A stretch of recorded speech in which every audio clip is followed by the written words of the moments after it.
This is the Hollywood Outsider, a weekly movie and TV podcast with a new episode every Thursday, and this week we are going to discuss upcoming releases including Anchorman 2, Walking With Dinosaurs, and Saving Mr. Banks. We're going to have spoiler-free reviews of Out of the Furnace and Oldboy. Our From the Outside In topic this week, with Anchorman 2 hitting theaters, we're going to talk about what makes us laugh and our favorite comedic moments in film. We're going to have the latest in movie and TV news, including our own trivia segments. My name is Aaron Peterson. With me today are my fellow host, Scotty Clark. Well, good evening to you, sir. Good evening to you, Brian Williams. You know what makes me laugh is this is actually, for our listeners out there, the 7th time that we started this because you couldn't get it right. I'm apparently very out of shape, so I can't. We played no role. You didn't. You guys just sat there effing up. Very quiet. And Justin McCumber. Ah, man, you might want to take a moment and catch your breath. I'm better. Anybody do anything exciting this past week? Mm-mm.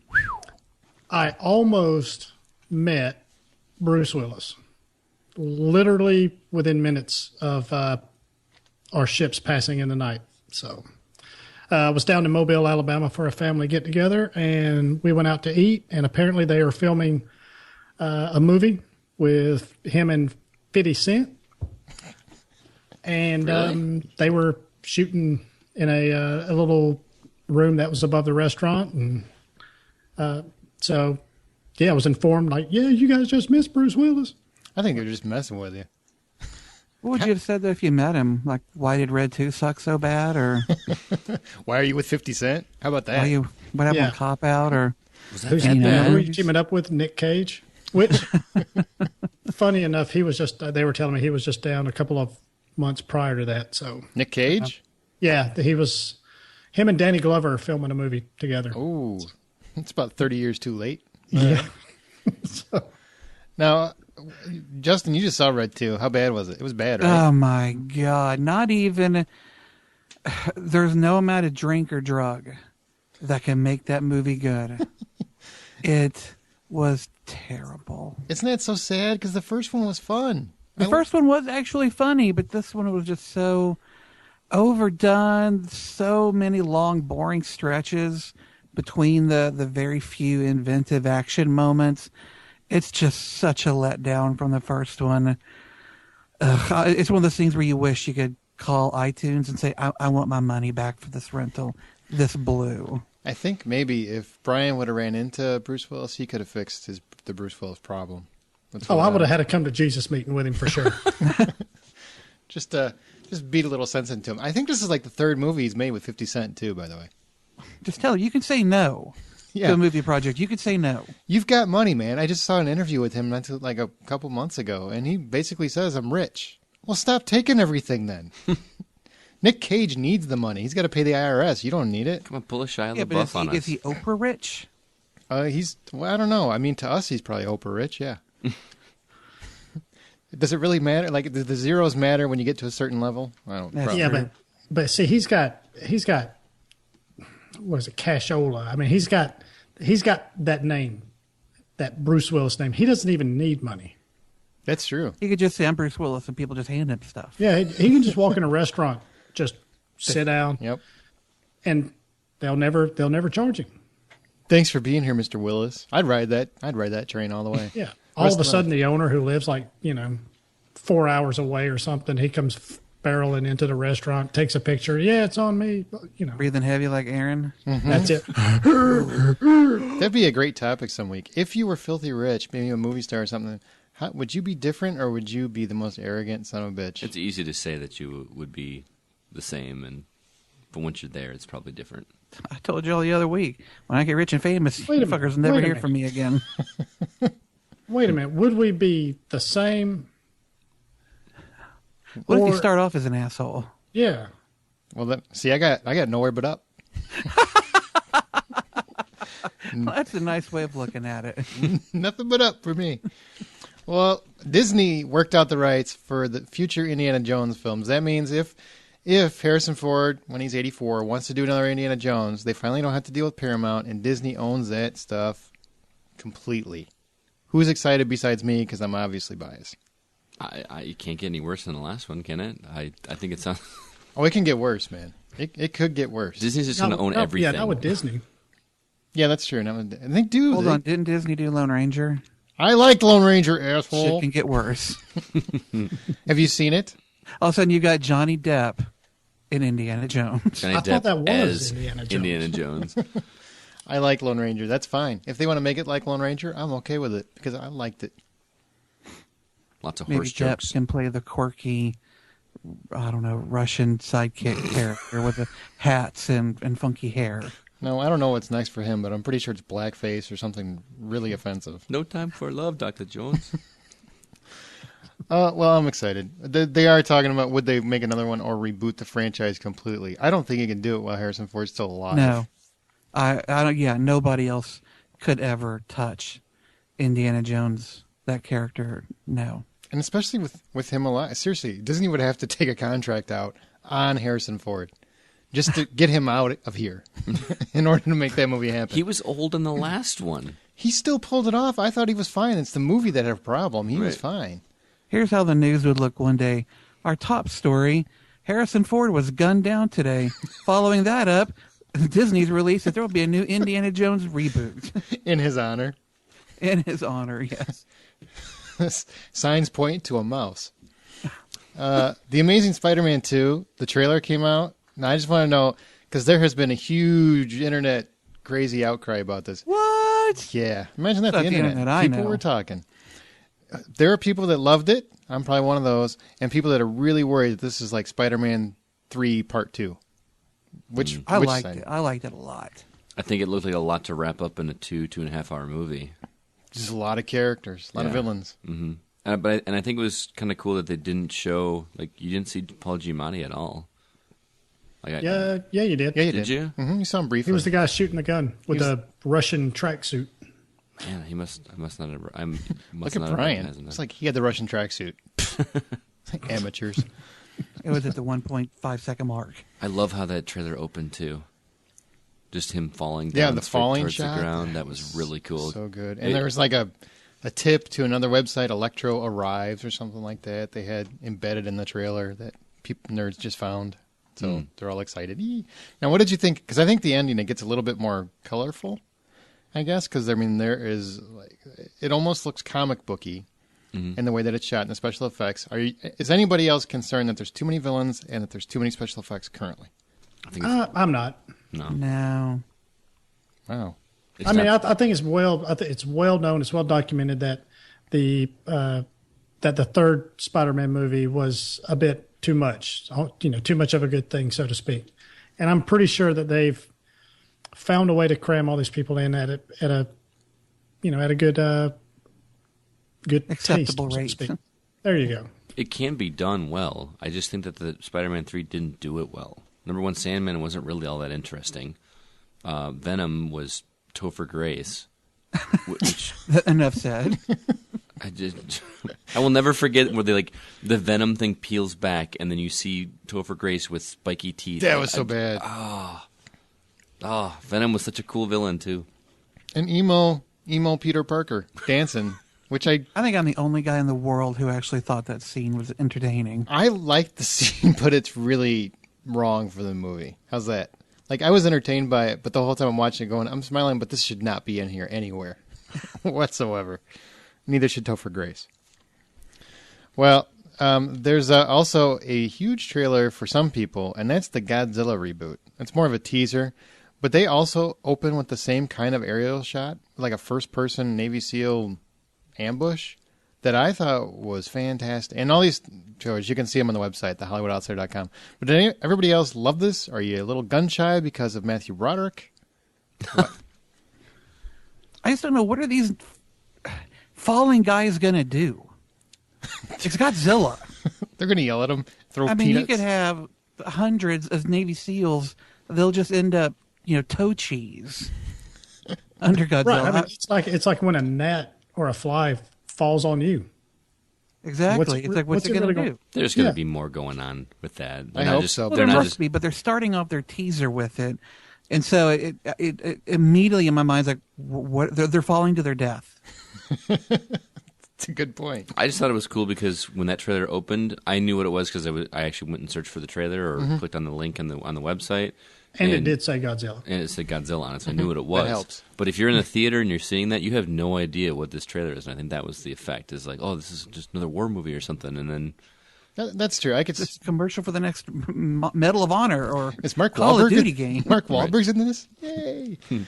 Yeah. Well, I don't know. I think it looks great. I'm already sold, and I didn't think I could be sold on another Godzilla movie because Dino Babies killed it for me. little velociraptors. Oh god, it didn't even look like Godzilla. This one actually looks like Godzilla, sounds like Godzilla, And they showed just the perfect amount of the monster. Yeah, they didn't overdo it in the trailer. And it looks like he's already ravaged the city. Yeah. Which is cool. Destroy it. 'Cause New York sucks anyway. Hopefully this time they can figure out that helicopters go straight up. All right. Well, some other news. RoboCop officially got a PG-13 rating. It is not going to be rated hard R like the original. Justin, you're a huge fan of the original. Is that a concern for you or not really?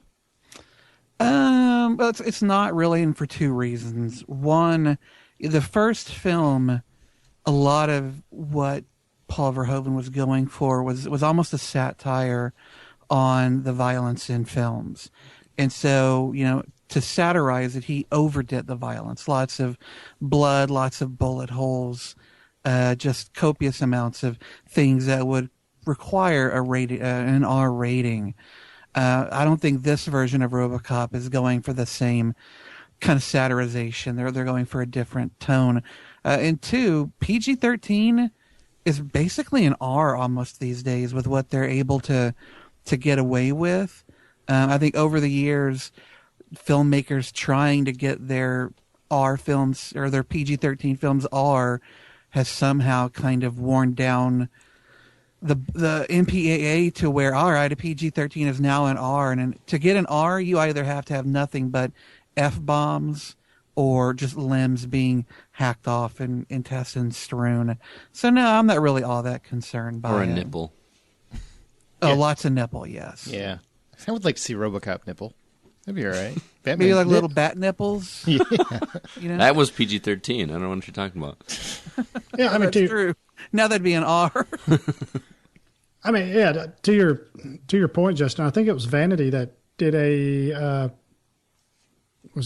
did an article about how PG-13 is actually more violent than R-rated movies. That's messed up. So there's actually more content. So I don't know. Apparently, you just got to have some boobies, and then it's R. Can I just but tell you you, can I thought kill hundreds of people, and it's fine. I thought you meant Vanity the singer or something. I thought you were going to talk about Prince when you started that. What is it? Vanity Fair? Whatever. What's the Variety? Variety? Yeah. There you go. There you go. Because I was convinced. I'm like, Variety or Vanity, Apollonia. Which one are we talking I think about? Vanity Fair is something a little different. They have articles, I'm sure. Let's go to the big movie news of the week. Tom Cruise and Paramount, not just Tom Cruise and Paramount, there's more, but Tom Cruise and Paramount are officially developing a sequel to Jack Reacher, which Brian and I happen to love. And I think, Justin, you liked it. Scott liked it. Mm-hmm. Justin's wife didn't like it. But Brian, do you want a sequel? Yeah, absolutely. I think we kind of talked about this last year whenever it came out. It is one of those characters that you can build on. You can expand his universe and whatever, and that you've got, like, this one is based on another Jack Reacher novel from Lee Child called Never Go Back, where basically he goes back to he does go back. Said never go back. I know it. Some people never learn.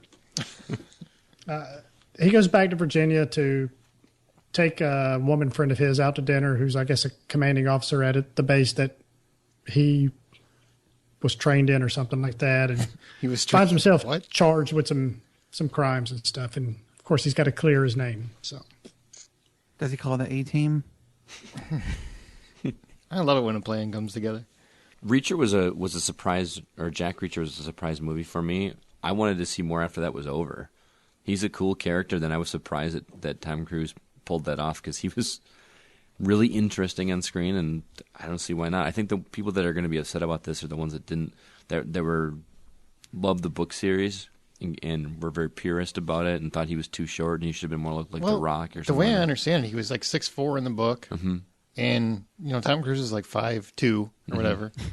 So, and Justin, I know you said before that your wife didn't like it. That's why, right? Because It was part of it. okay, what was the other part? Do you remember?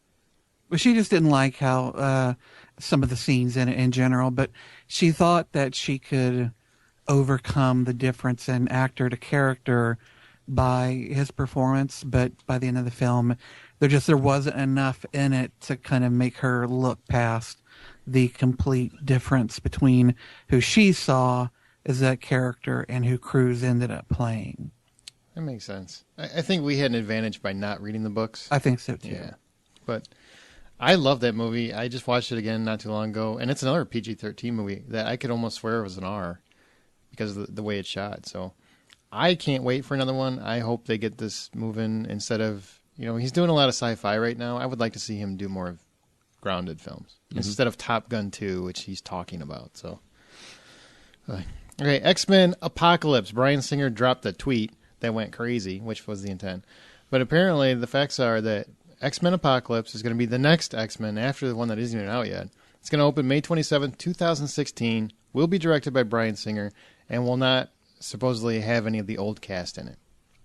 Now, you guys know that I'm the one on the show here that doesn't read the comics a whole lot. My familiarity with these characters is either from the cartoons when I was a kid or the movies or just you guys talking about it. You love the series. I love the series. That's what I say. X-Men is great, but this one kind of worries me a little bit because I personally don't know any other characters. I don't know this villain Apocalypse. I know you guys do. You read the comics.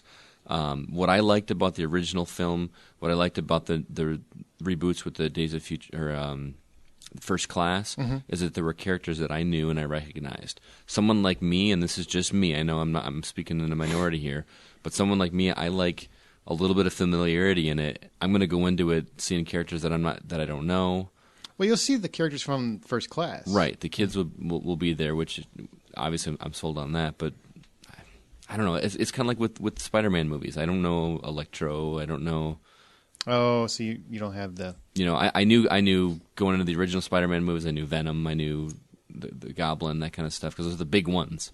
And I feel like I'm going in, and it could be a good thing for me because I'll learn that way. That's how I learned some of the other stuff. But I don't know. Yeah, I mean, isn't it kind of like us going into Jack Reacher, not having the preconceived notions of this giant imposing character? We just see him as the first time, and I think those of us that haven't read the books are probably more drawn in to how good of a performance Tom Cruise did. So I think kind of it may be the same thing with you. I mean, it's just one of those things where there's enough of the characters in there that you're going to be familiar with, but you don't necessarily have to know all of them. I mean, that's kind of part of. I kind of envy you a little bit in that sense because you can watch it and not really have an idea of what's going to happen. Oh, okay, that's true. Whereas maybe somebody like me and Justin or even Aaron, we might have read the comic books or at least seen enough of this character to kind of know where they might go. Because he said it's actually going to be a direct sequel to Days of Future Past. Yeah, Days of Future Past. So, we may pick up on a couple of things that may give us some clues as to where what direction they're going with it. So, but they said it's should just be all fresh, which, like I said, I'm kind of envious of. That's a unique perspective, yeah. When they say the old cast isn't going to be in it, they're talking about like Patrick Stewart and Ian McKellen. Yeah, those guys won't be in it. Those guys won't be in it. The new old people. And I wonder if that is spoilerific there, or is that? I mean, because I don't know really the story other than there's some kind of time travel thing going on. I don't think so. I mean, I think they're relevant to do part of the Days of Future Past storyline. I don't see how they would be in an Apocalypse storyline if they keep the same cast from First Class. Gotcha. It seems a little odd. No, I strayed away from it just because I don't want to see it. I want to see it in the theater. But did you guys watch the apparently the stinger that's going to be in the credits got leaked? No, I don't want to talk about that. I read it. Don't talk about that. We're not going to talk about it. I didn't mean to, but I did. Don't, Justin. Why would you do that? I didn't mean to. Don't trust the interwebs. It just appeared on my screen, and I was like, no, I can't unsee that. I can't unsee it. I read the whole paragraph on accident. Which movie was it that the stinger was released? Days of Future Past. Oh. Yeah. I'm excited about this. Apocalypse is one of those characters that, you know, as far as the X-Men go, is a huge villain for them. And when I originally heard this, I was really hoping that that was going to mean that Apocalypse was going to follow, X-Men 3 and whatnot, because a lot of Apocalypse's great stories involve the X-Men that don't in the reboot, with First Class, don't exist, especially Angel.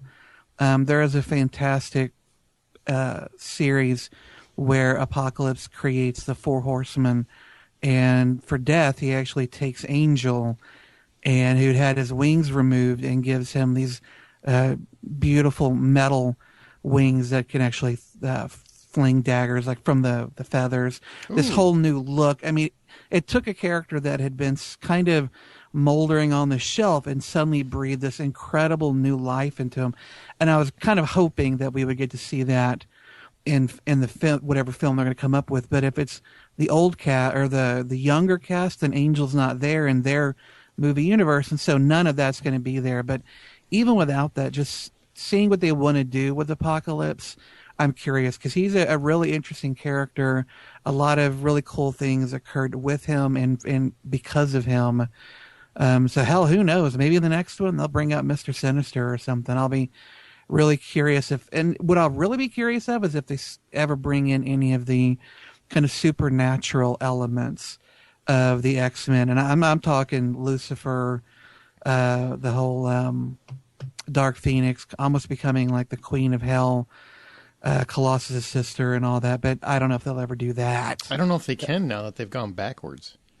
I mean, that's I don't know. A lot of those plot points are from where they should have gone with after Last Stand if they wouldn't have done Last Stand. Literally, if they wouldn't have done it. Yeah, and it kind of brings up another question, but we'll get to that in our next topic. Speaking of Marvel, writer-producer Simon Kinberg, he re-upped over at 20th Century Fox. And the hopes are that he can create an interwoven universe with Fantastic Four and X-Men films, very similar to what Marvel has done in their whole canon. Is that a good direction, do you think? Do you guys think? I'm hoping that by doing this, it will give both franchises a little more longevity and some added freshness. But the X-Men and the Fantastic Four and the comic books, they've had some crossovers from time to time, but when I think of teams that team up, pardon the pun, those two aren't the first two that I think of. I mean, heck, I would think of X-Men and Avengers more than Fantastic Four, but, they own these movie universe, these franchises. Everybody wants to be like Marvel now, so it only kind of makes sense that they would maybe have some crossover and blend those universes together. If it means that occasionally, maybe Wolverine shows up in a Fantastic Four or, the Human Torch shows up for a second in an X-Men movie or whatever, or maybe a joint film. Yeah, sure. I'd totally be up for that. The question for me, though, is are they talking about the First Class version of X-Men or the older version? Because if it's the First Class version, well, then why didn't the Fantastic Four ever show up in the other films? And obviously we know why they didn't, but you get into this retconning kind of problem that could creep in. I don't know.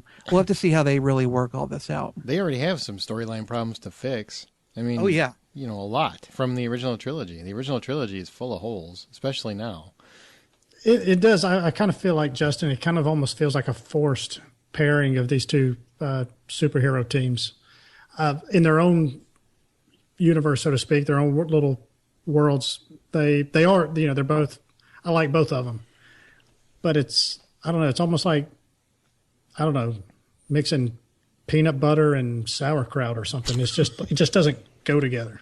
Well, I don't think Fantastic Four has the deep story, in my opinion, the deep stories, the deep characters to really have much involvement in this. But X-Men, if they own the rights to predominantly all of the X-Men characters, then they have the world to play with. I could totally see them digging deeper into that universe because there's a lot more than just the mutants that you've seen.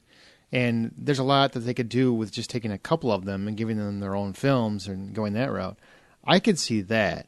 I don't really care enough about the Fantastic Four world for them to do anything with it. Other than Human Torch, I really don't care much about that. Well, I know there's been talk of doing an X-Force movie. Do we know, is that a Marvel Studios thing, or is that Fox, or does any of us remember who owns that? I believe Marvel's got that.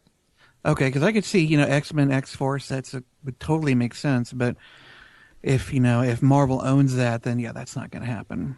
I don't know. The Fantastic Four movies kind of just turned me off to that whole property. You don't like Sponge Rock? But they're bad movies. Don't blame the franchise. I know, for shitty filmmaking. Yeah, but it's hard for someone that doesn't read the books to get excited about that when there's been 2 films that just bored the crap out of me. It's got a point. Can we get Chris Evans back? Because I think he could save it. Put him in it, but have completely different actors for the other 3. That'd be fine. I mean, really, do you think you'd notice the change? I'm telling you, if you got a good cast, a really good cast together for it, and, a good director at the helm, I'm pretty sure we could all have our palates wiped clean of those earlier films and forget they existed. I don't think it'd be hard to wipe Jessica Alba's palate clean. She's not exactly a actress. She's barely an actor. She just reads lines. I don't even think she memorizes them. I think somebody holds them up on a cardboard, she reads them off. Hey, the border crossed hair, man. FYI, according to ScreenRant.com, it looks like, from an article a few months ago, looks like Fox owns the rights to X-Force. Oh, you just wanted to point that out? Well, if Fox owns that and they own X-Men, shit, now those are the 2 franchises that they could really blend together easily. Yep. The guy that wrote and directed Kick-Ass 2 has been tasked with it. Jeff Wadlow has been working on a script. So. I really enjoyed Kick-Ass 2, so for me, that's pretty good news. Well, I'm just glad I spread wrong information. You're welcome. But we're used to it. Mm-hmm. You are. Speaking of comic book news, it was announced that David Goyer, who worked on Man of Steel and the Dark Knight series, is developing several obscure DC titles into films in the much smaller $20 to $40 million budget range. Marvel's kind of got a little bit of a good problem on their hands. It's one of those things where some of these movies are just getting so big, with Thor and the newest Captain America movie coming out. Both of them, even though especially the Captain America movie is almost more of a crime thriller or a espionage type movie, it's still both of these movies are still cost over $100 million to make. So DC's kind of trimming it down a little bit and using more characters that you don't necessarily need a whole lot of special effects. So Booster Gold, who somehow was popular, I always thought he was a kind of a cheesy character, but I don't know. I just never latched on to him. Really? Deathstroke. Booster Gold? That's his name? That's his real name? Yeah. Ew. Yeah. Ew. Yeah. It's the Suicide Squad, which that's cool. Kind of a Dirty Dozen type group. Deathstroke, who's really, he's kind of like the Punisher for DC. Yeah, he's like a villain, so I'm kind of surprised that. And he's even in the Arrow TV series on the CW. Is he really? Yeah. Huh. I just saw him on the Batman game. He's at least from where I'm at in the series, he's not named Deathstroke yet, but you definitely know it's him. I'm kind of with Brian. I think this is a good call. They're kind of testing the waters, realizing that they may not have to spend that much money to make good money. This may be a bad example, but cheap movies, way cheaper than this even, like the Paranormal Activity movies that they're going to make 5, 6 of them, whatever, spend very little money, make a whole lot. I think they're cashing in on the fact that people like comic book movies, and they like them because they're comic book movies, not because of the special effects and that kind of thing. Plus, they're talking that these are going to be more R-rated versions of them instead of the PG-13 that the majority of them are, which is scary because, like we talked about, the PG-13 ones are the ones that make more money. Mm-hmm. Look at Watchmen, which, again, going back to our original discussion, why was that movie R? Oh, that movie deserved an R. Because there's a bunch of big blue dicks in that's that what movie. I'm saying. Oh, my God. Outside of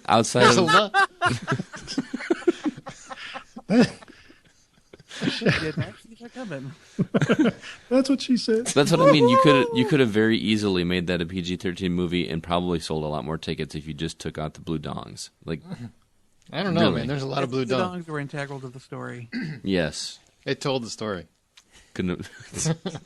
Well, I mean, they did kind of tell the story of Dr. Manhattan. I mean, this is a guy who is so intelligent, so above and beyond us, that the thought of his nakedness wasn't even something his brain cared about. And you see that by the blue dong. They could have told that, but it's and ass cheeks. One shot could have told you that. Yeah, Not close-ups. Oh, hey, all right, fine. And then that blue show dong, it- you're gonna wave that thing around. hey, there, they could do a whole. There, he can be a very large character, very all over the place. You don't necessarily need to see him swinging in the wind every 5 minutes. when you have more penis in your movie than This Is the End, there's a problem. kind of on that whole thing with that movie is, I remember watching that, and every time that it showed it, half of the audience is chuckling. So Yeah. it distracting. takes you out of the movie. It takes you out of the moment. And if for no other reason that reason alone, why do it? Plus, it's like a they were long jealous. time. They were jealous. It's like slow motion. You might as well have like a big circle around it. If I had one of quite that stature, I would want the camera to hold on it for a while too. I'm like fish. Well, he's blue. How much of it was CGI? How much of it was real? Well, if I was him, I'd tell everybody that was all me.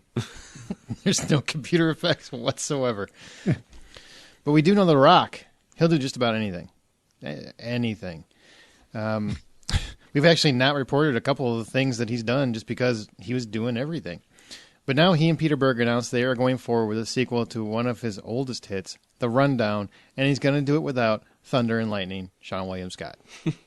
This seems like a strange franchise to make a sequel for. I thought the original was okay. I know you liked it a lot more I loved than I it. did. I didn't like it. I loved it. And no Sean William Scott, which, well, that may be a good thing. I can't think of anybody that I want a comedy with The Rock or Dwayne Johnson, excuse me. He's not listening. You can call him whatever you want. Well, I can't think of a single person that I'm like, yeah, I really want to see him in a movie with The Rock. This is the one series of The Rocks that I've always wanted a sequel to. Well, that's what's interesting. I love Beck, the character Beck. What's really interesting is that this is the first sequel that he's been in where he was also in The original? one. Yeah. Like he was in Fast and the Furious, The Mummy Returns, G.I. Joe, those kind of things. He's never been in the first movie and then the second movie as well. I thought that was kind of interesting. I think it's good news. The Rundown was a really funny and a really good film, but I thought it was interesting when I saw the news on this. They flashed up the poster or the cover for the DVD, and just looking at him, The Rock in that poster, and then seeing him, in the latest Fast and Furious movies, it's like he was so little. Yeah. It's like looking at those Wolverine pictures from the first movie to the last Yeah, one. it's like he's been working out a bit more now. I mean, 'cause The he's Rock, a lot bigger. He would have to stop working out and eat like a normal person for probably a year. Yeah, To be able to play Beck. Either they'll have to come by. Why is this bounty hunter so huge now? But seriously, that opening fight scene in that movie it was just so well done, so well choreographed. I don't want to do this. Don't make me do it. That whole scene was just well done. I think it's and it's on Netflix. People need to go watch it if you have never seen it. and he's a funny guy. I think The Rock could handle an action comedy all on his own. I don't think he needs a Stifler there to help him out. Exactly. And I actually thought I liked Sean William Scott in that particular movie, but it would have been fine without him. I mean, what's he going to be? The Rock's short round? That's He anybody. doesn't need a sidekick. Well, Berg said he's got somebody in mind, but he couldn't say who. I hope it's Tom Cruise because he's the right height to be short round.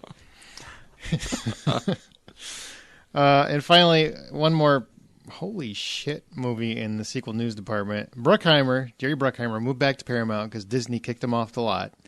And first on his list is Beverly Hills Cop 4, which he already has Eddie Murphy signed to star, as well as Brett Ratner to direct. Justin, is it too late for this franchise?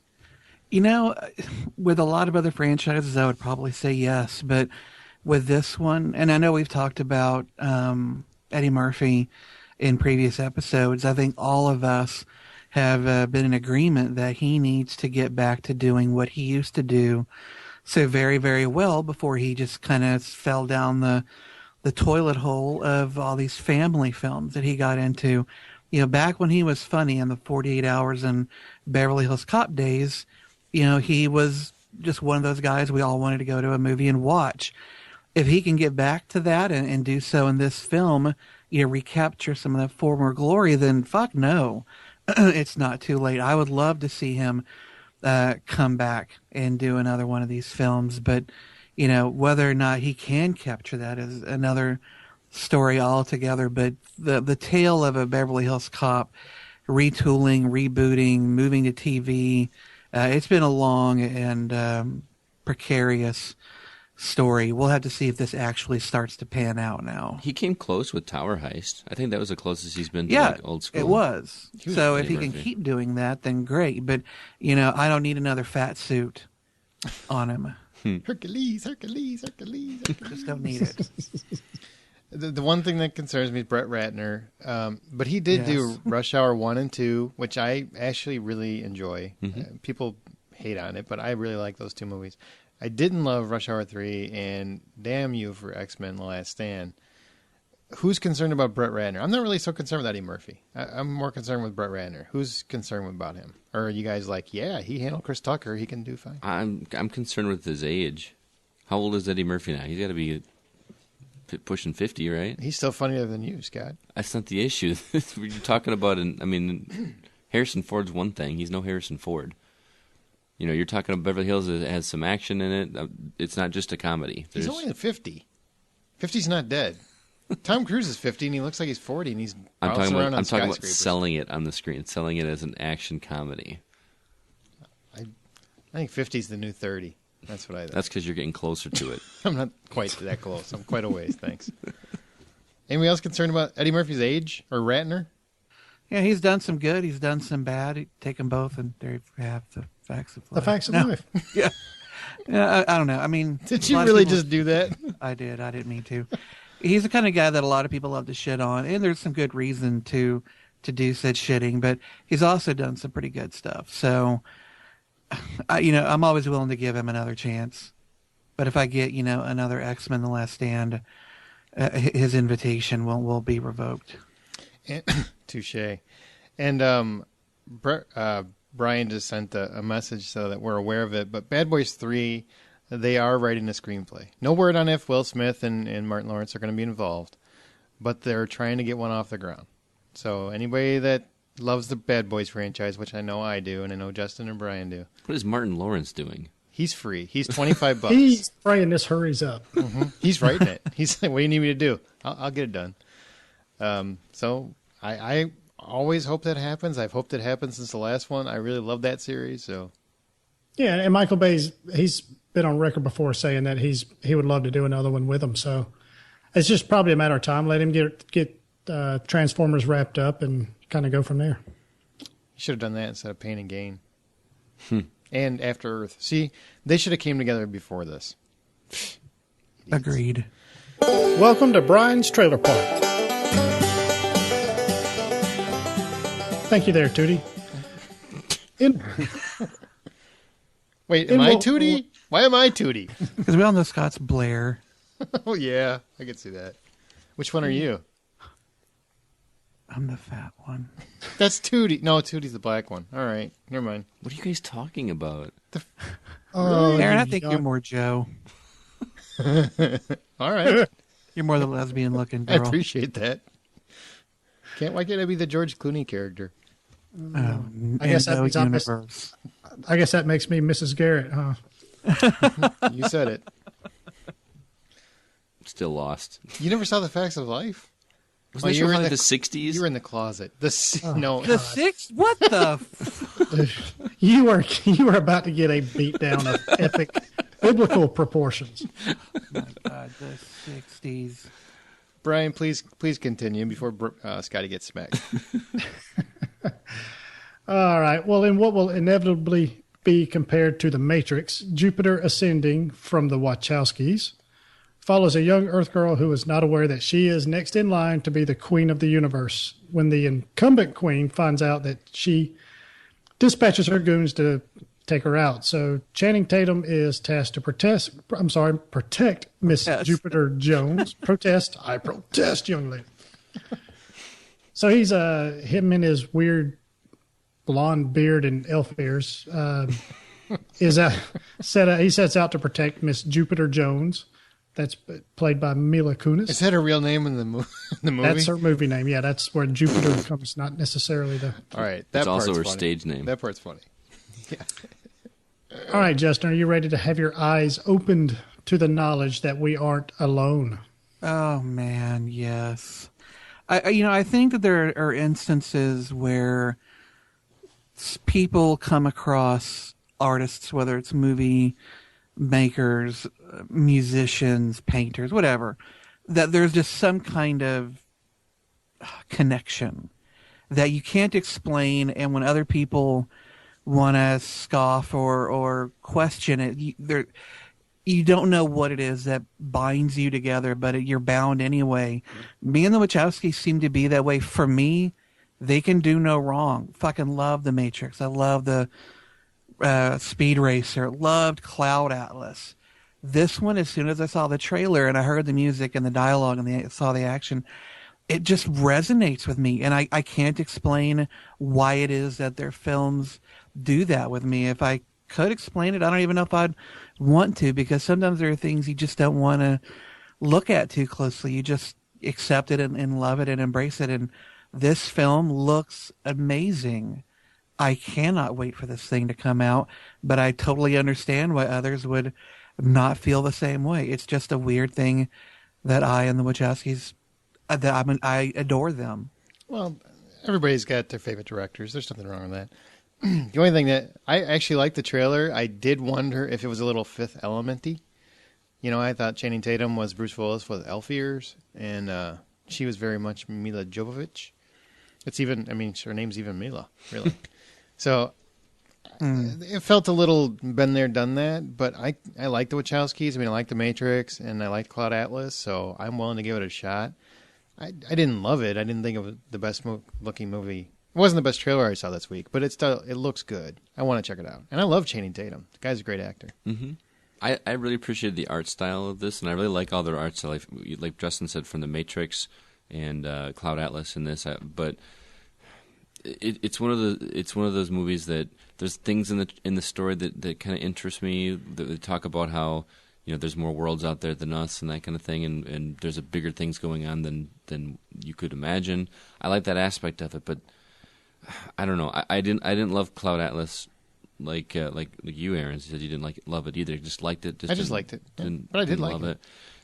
It's just one of those. It just doesn't. It does the exact opposite with me that it does with Justin. Like Justin, these are movies made for him. Mm-hmm. Sucks you in. These just kind of make it seem overblown to me. Like they're trying to be artistic, which isn't a bad thing. It's just not for me. I'll eventually watch it, and I really want to like it, but I was so amped to see Cloud Atlas, and I just was kind of bored watching that movie. So how could you be bored? The whole movie's like a Twitter fest. It's like scene next time period, next time period. It's like Twitter. What about you, Brian? Yeah, the Wachowskis are probably some of the most creative and imaginative movie makers out there right now. So I'm all for it. I think it looks great. I think this whole, like say, all this. Wow, there's a whole lot more going on outside of our little corner of the universe. I like that idea. It's the basic, bare bones plot line so far, from what I've seen and read, does remind me of The Matrix, but that's really kind of the same plot point for a whole lot of things. So I'm fine with that. But other than that, I think it looks great. I think it looks it's very visually stimulating. So, the Jupiter Ascending opens up July 25th, 2014. And did they, speaking of real quick what? Before you go on, did they explain why he has elfish ears, or is that going to be one of the things that they explain when you actually see the movie? I didn't see it. I think he's genetically engineered in some way. I'm sure they'll probably be a word or two thrown in that direction, but yeah, I'm sure it will be explained in the movie. Okay, I just didn't know if they did in the trailer. I didn't catch it if they did. Okay, I just assumed he was from another planet, but Could be. I like to be thorough, Brian. I mean, Spock's got them, so Yeah. sci-fi's got pointy ears too. Speaking of the best trailer of the week, Jason Bateman is starring and making his big screen directing debut with the foul-mouthed spelling bee comedy called Bad Words, about a spelling bee loser who exacts his revenge by finding a loophole to enter a spelling bee at 40 years old. Now, I love yelling expletives at kids on a regular basis, but what'd you think, Aaron? I fucking loved it. The whole concept, yeah, I swore because it's called Bad Words. It opens with him finding a way to get into a spelling bee, and then he meets up with this little kid, and it's like Bad Santa with Jason Bateman. What's up, Slumdog? Yeah.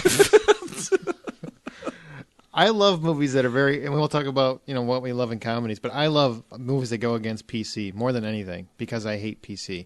And the fact that this movie looks like that's all it is, and I think he directed it. I don't think he wrote it, but he directed it.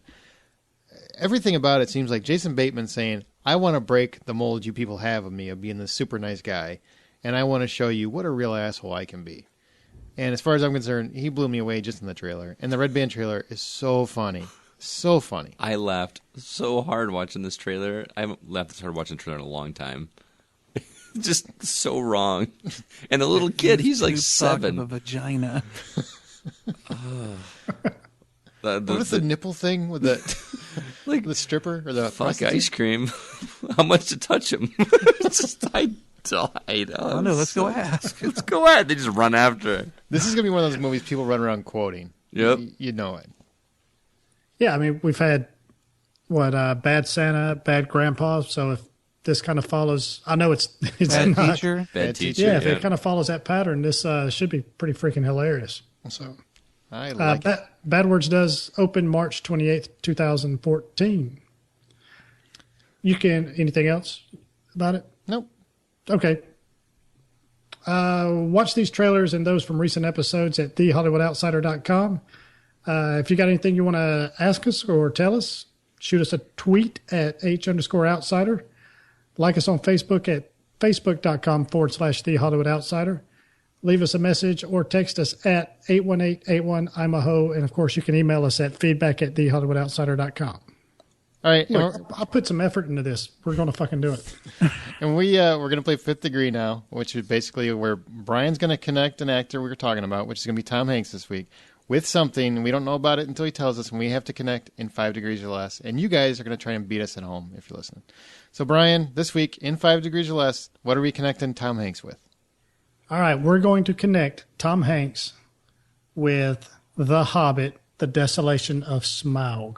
Good Lord. Oh, good Lord. And I will tell you, I'll give you, I mean, of course, you can connect it any way you want. But I've actually got actors, not just some kind of theme or something like that. And I've even went deeper in every connection. I'll explain that little part later. There's a little something for every connection, too, so... I think he just crossed his 15 minutes. Yeah, he was just talking for so long. God, shut up. I figured it's going to take you guys a while because you guys pretty much suck at this game. You're a dick. Yeah. You sure he wasn't in The Hobbit? Pretty sure. Oh, okay. Benedict Cumberbatch to Carl Urban. Why don't you start with Tom Cruise? Right. Tom Hanks. No, I can't go that way. I got to go the other way. So, yeah, Benedict Cumberbatch to Carl Urban from Star Trek Into Darkness. Okay. Right? And he was in Riddick with Vin Diesel, who was in Saving Private Ryan with Tom Hanks. Nice. There you go. All right. Balls. All right. Well, I went from Tom Hanks to Gary Sinise. They were both in Forrest Gump. Okay. Gary Sinise to John Malkovich. They were both in Of Mice and Men. John Malkovich to Martin Freeman, who they were both in The Hitchhiker's Guide to the Galaxy. And, of course, Martin Freeman is Bilbo Baggins in The Hobbit, Desolation of Smaug. And all of those connections are movies based on books. Wow. But I think I did it faster, didn't I? So really, that's all that matters. Not really. I'm pretty sure I did. Mine's more creative. And mine involved Bonus Benedict points. Cumberbatch. That is the ace in the hole. It is. All right. Now let's go to the big screen review. Any new releases? We're going to do this fast because both of our movies are pretty much out of theaters. So there's really no reason to dwell on them. I saw Out of the Furnace. That is the new Christian Bale movie where he plays Russell, and Casey Affleck plays Rodney. They're brothers. They have a hard life. They live in a mill town. Their father just passed away. Russell just got out of prison for a DUI where he killed a young child. Things just go wrong. And the high point here is, or the main point of this is Rodney, who's played by Casey Affleck, like I said, is he just got out of the military. He just served 4 tours in Iraq, because I guess that happens. I actually didn't know that happens. There are guys that serve multiple tours in Iraq. And he has PTSD. So he's a little messed up, and he has a hard time trying to make things work. So he makes a living working for Willem Dafoe's character as a bare-knuckle boxer, basically throwing fights. But he can't do it because of his PTSD. He has a hard time throwing fights for the promoter. So he's been known to cause a few problems. Well, he ends up taking a job with Woody Harrelson's Harlan de Groot, who's the main bad guy of the film. Very sick, sadistic son of a bitch who just hates everything and everybody. But he runs the illegal activities up in the hills of the area by this mill town. So Casey Affleck goes up there, or Rodney goes up there, gets in some trouble, and then it's left to Russell to find a way to get him out. You've also got Zoe Saldana shows up as his girlfriend. There's a few other character actors that pop up here and there. It's directed by Scott Cooper, who did Crazy Heart, which Jeff Bridges won an Oscar for. It's a very slow burn type of thriller. The problem with the movie is it's boring. It has excellent performances. This is a movie that screams acting awards. Woody Harrelson is probably the best I've ever seen him. I mean, he is an evil son of a bitch. Casey Affleck, fantastic. He really sells this kid who is just torn up from coming back from the war and trying to explain, I deserve to be more because I did so much for this country. I gave my life for this country, and nobody will give me a decent job anywhere. And so he, resorts to what he's doing. It's a really horrible environment. Christian Bale is fantastic as just a guy who can never get things going in his life right and just wants to help his brother. But the bottom line is the movie is boring. It takes way too long for the main story to get moving forward, and it takes way too long to resolve the issue that Christian Bale has with Harlan de Groot. So basically, he and Woody Harrelson are at odds throughout the movie. It takes way too long for that to happen. The acting is phenomenal, but the movie is boring. I give it 5 out of 10. And there's a lot of people claiming this is one of the best movies of the year. I do not understand it. It is true that the performances are gritty, they're heartbreaking, but the movie just is not entertaining. It's just not interesting to watch. And I don't mean fun, I mean interesting. It's very boring. And Scott, you saw Oldboy. All right, Oldboy is originally a film from 2003. It's a Korean film that follows a character by the name of Doucette, who is all around not a nice guy. He's locked up, imprisoned in what looks to be a hotel room for, in the original it's 15 years, this one's 20 years. And he doesn't know why. He is eventually set free and tasked with answering 3 questions. The first, who is his captor? Number What 2, is your favorite color? Second question, why did he imprison him for so long? And thirdly, why did he let him go? So the movie is more or less a mystery of why has he been in prison for so long, and basically his revenge for being locked up for so long. It's impossible to talk about this movie without comparing it to the original. The original is kind of a slow burn, one that's hard to recommend, but I always want people to see because it's so twisted and just different from anything I've seen. This one made it much more accessible to a Western audience, which I really appreciated. I did not like how some of the things were changed, but some things I did like how they were changed, and it's hard to go into that without ruining the story. One of the big things that they did uphold was the big fight scene in the original movie. This one, they made the hits. It's one of those that's lauded for being a one continuous shot, no edits kind of thing. And if there were edits in this one, I couldn't see any. Very gruesome, very brutal. But it didn't feel quite as real as the first one. The first one just felt like you were really watching just a street fight, and that just kind of went. I would agree. This one was much more choreographed. Exactly. It felt like, yep, he knew he's supposed to go over here, he's supposed to go over here. You almost get the impression from the original that they just put him in a room and gave him almost ad-libbed a lot of the choreography. That's how it felt when you watched it. The acting was really good. Josh Brolin, I thought, played Doucette really well. Elizabeth Olsen was decent for most of it. There's a couple scenes where I think her character was supposed to be looking like she was acting, but she made it looked like it was so fake that I don't think anybody that saw her would think that she was telling the truth. So I did not know that Charlton Copley was in this until the credits rolled up. I kind of stayed away. You didn't from... know that was him when you saw him? No. I didn't know he was. Before I went to see the movie, I didn't know he was in it. Oh, gotcha. Until like his name popped up on the screen, and I got really excited that he was playing the character that he did. His performance was a little weird to me. Just a little over the top. A little over the top, a little bit too much. I really didn't like his character in this one, and I like him as an actor. I think he's a good actor. I think he portrayed the actor or the character really well. I just don't like the way that he was directed to do that. If that makes sense. Overall, there's things about this movie I really liked. There's things I didn't like about it as far as the changes that were made, but overall it's one that's worth to see. I think it's more accessible, and I think people should at least check this one out, if not the original. I give it a 7 out of 10. Okay. In box office, Frozen iced the competition at number 1 with $31.6 million for $134 million total. That thing is a hit. Hunger Games is catching a little bit more smoke than fire these days because it dropped to $26 million for $335 million total. Still Fire and Ice. Fire and Ice. There you go.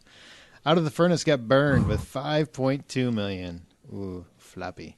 You think he's going to do a Batman movie now? You might call up Affleck and say, "Look, I had second thoughts."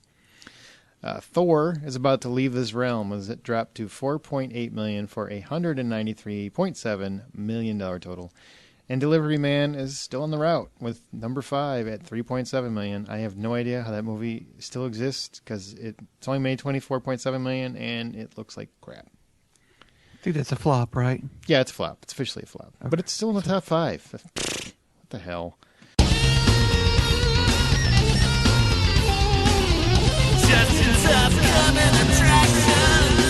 All right, folks, so we have got 4 movies that we're going to be talking about tonight. Opening up on December 20th. First one, Walking with Dinosaurs. Now, this is a CGI animated action film. See and feel what it was like when dinosaurs ruled the earth, in a story where an underdog dino triumphs to become a hero for the ages. This one stars the voice talents of John Leguizamo, Justin Long, and yeah, that's really about the end of the names that I recognize. It's a cartoon that looks better than most cartoons, but I still don't quite know what to think about it. Aaron, are you ready to go walking with some dinosaurs? Or are you just going to walk on over to another movie that week? I actually want to see it just because I believe the special effects and the CGI look fantastic. It looks beautiful. Mm-hmm. I don't know if it's a movie that will hold up story-wise because, didn't they do this a few years ago? Didn't they do a movie called Dinosaurs that was CGI? So as far as I'm concerned, I just want to see it for the spectacle. It's not something I'm really dying to see. Didn't History Channel or somebody like that, isn't that something what this is kind of a spin-off of, so to speak? That I don't know. Because I think they had there was a Walking with Dinosaurs TV show. BBC Earth is part of the production company. That could be who because there was a Walking with Dinosaurs TV show. So maybe it's kind of an extension of that. Didn't they have a dinosaurs live action show in the 80s? Maybe it could be like but that was like costumes. Yeah, let's try that again. But didn't that end with everything blowing up? Shh! Spoiler alert. Is anybody really excited for this one, though? Only for visuals, man. Yeah, I'm pretty much in the same boat. There's something about talking dinosaurs that look real, or that look more real. It just really doesn't work. I don't know. No. Yeah, I mean, I have to agree. If you're going to do talking animals, I really think you have to go, unfortunately, you've got to go more the Ice Age route. They've got to look more cartoony. These things looking almost photorealistic and then talking fucks everything up for me. It's kind of creepy. More than a little bit. All right, well, let's go into a deeper level of creepiness. Her. Now, this is written and directed by Spike Jonze, and it stars Joaquin Phoenix and Amy Adams, and then the voice talents of Scarlett Johansson. A lonely writer develops an unlikely relationship with his newly purchased operating system that's designed to meet his every need. Though I guess we'll find out if every means every. Wow. Brian, I know you're a tech head. Are you ready to get an operating system that's going to give you a little dirty talk? Yeah. It's about time Siri needs to step she's it got up. to step her game up, man. This, I tried talking dirty, and she says, "Let me look it up on the internet." So I don't know. I don't like Joaquin Phoenix. He's just one of those guys. I don't know. I don't want to say he's overrated. Maybe I just don't appreciate him like some others do, but I've got no interest. He's too eccentric. Yeah. And to me, he's not done enough good stuff to overlook his eccentricity. So the fact that it's in limited release means it won't show up in this podunk area of the world. So Till about January. Yeah, I'll probably have to watch it on Netflix or something eventually. I'm not in a major hurry to check it out, but it is appealing. It's on some level just not enough to get me into movies to go see it. What about the rest of you? I really like the concept, but it looks like it's trying way too hard to grab your heart and squeeze it in a weird way that doesn't feel comfortable. Does that make sense? I don't like Joaquin Phoenix either, but I've heard Scarlett Johansson's voice performance is fantastic. Mm-hmm. So I'm kind of curious to see it, just so I can see what people are talking about. Right. But no, I'm not going to go seek it out. It's not Oldboy. I wouldn't drive out of town to see it. If somebody had told me what Her was about, I don't know if I would have actually even watched the trailer, because the idea just does that synopsis really doesn't interest me that much. But when I watched the trailer, and at first when he's talking to his, looks like a phone, I thought he was communicating with someone who was real, just somewhere else, and so they were having this long distance relationship. But you see fairly quickly that no, this isn't a real person. It's it's a piece of software, and he's developing a relationship with it. And as the trailer went on, I actually started falling in love with the concept and with the movie. I'm not a big Joaquin Phoenix fan either. I thought he was amazing in Walk the Line, but that's really been about as much as I've cared for him. But this one looks really good, and I have to say the concept of it, now that I've seen the trailer, it's an idea that I think has had its time is ready to have a film made about it, because the dividing line between what's virtual and what's real, what people will accept that's fake as being real, is becoming more and more blurred. I could easily see an operating system or an app that sounded human and reacted human, completely, breaking the Turing test of, how to know when a computer is a computer. So it's an interesting idea, and I'm actually really curious to see this film. Got to say. All right, well, the next one up, Saving Mr. Banks. I know we've talked about this one before. This is the Disney movie. It's directed by John Lee Hancock, and it stars Emma Thompson and Tom Hanks. Author P.L. Travers reflects on her difficult childhood while meeting with filmmaker Walt Disney during production for the adaptation of her novel, Mary Poppins. Now, Scotty, we make fun of you quite a bit because of your limited film history. Have you ever seen the original Mary Poppins? And if you have or haven't, do you want to see this film about the making of that movie? I have seen the original Mary Poppins, and I appreciate it. I didn't love it. My wife worships that movie. She loves watching it. She owns the DVD, I believe. And it's something that I will seek out and watch. I will go seek out and watch this movie. This looks amazing to me. This looks like it could be a favorite performance by Tom Hanks for me. That's what I'm hoping for. It just looks so good. Everything about the trailer makes me smile. The relationship between the two of them, he's just over the top happy. She's very protective of her property and wants things done a certain way, and you get the impression that he's selling her on this.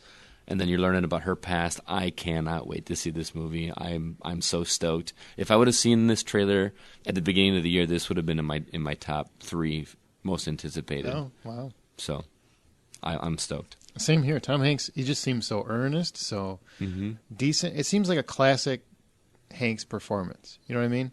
And he's one of the few guys that could make Walt Disney not seem like a character, not seem like either a biography or, I mean, he made it his own. He seems like Tom Hanks. Yep. Just from the trailer, I can now see, every time I see Walt Disney, I'm going to think Tom Hanks. I can't wait to see this. This looks just beautiful. Yes to all that. Nothing more to add on that front? No, it does. It looks like a classic Tom Hanks performance. He is very believable as Walt Disney, and it just looks like a well-made movie. So, yeah, I have to agree. I think Tom Hanks looks like the perfect choice for Walt Disney, and I fell in love with Mary Poppins when I was a child. I don't know how many times I watched it, just over and over again, wearing the tape out. So, to see, kind of how that film came to be is something that I'm really looking forward to seeing. Supercalifragilisticexpialidocious, which was never actually in the book. But anyway, Anchorman 2, The Legend Continues, the movie I am most excited to see personally. This one is directed by Adam McKay, who also directed the first one, and the writers, Adam McKay and Will Ferrell. Starring Will Ferrell, Christine Applegate, Paul Rudd, Steve Carell. So many people from the first one coming in, a lot of new faces as well. With the 70s behind him, San Diego's top-rated newsman, Ron Burgundy, returns to take New York's first 24-hour news channel by storm. I love Anchorman so much. It damn near hurts to see Anchorman 2 coming back with everybody involved that made the first one. I can't help but be, just almost giddy with excitement.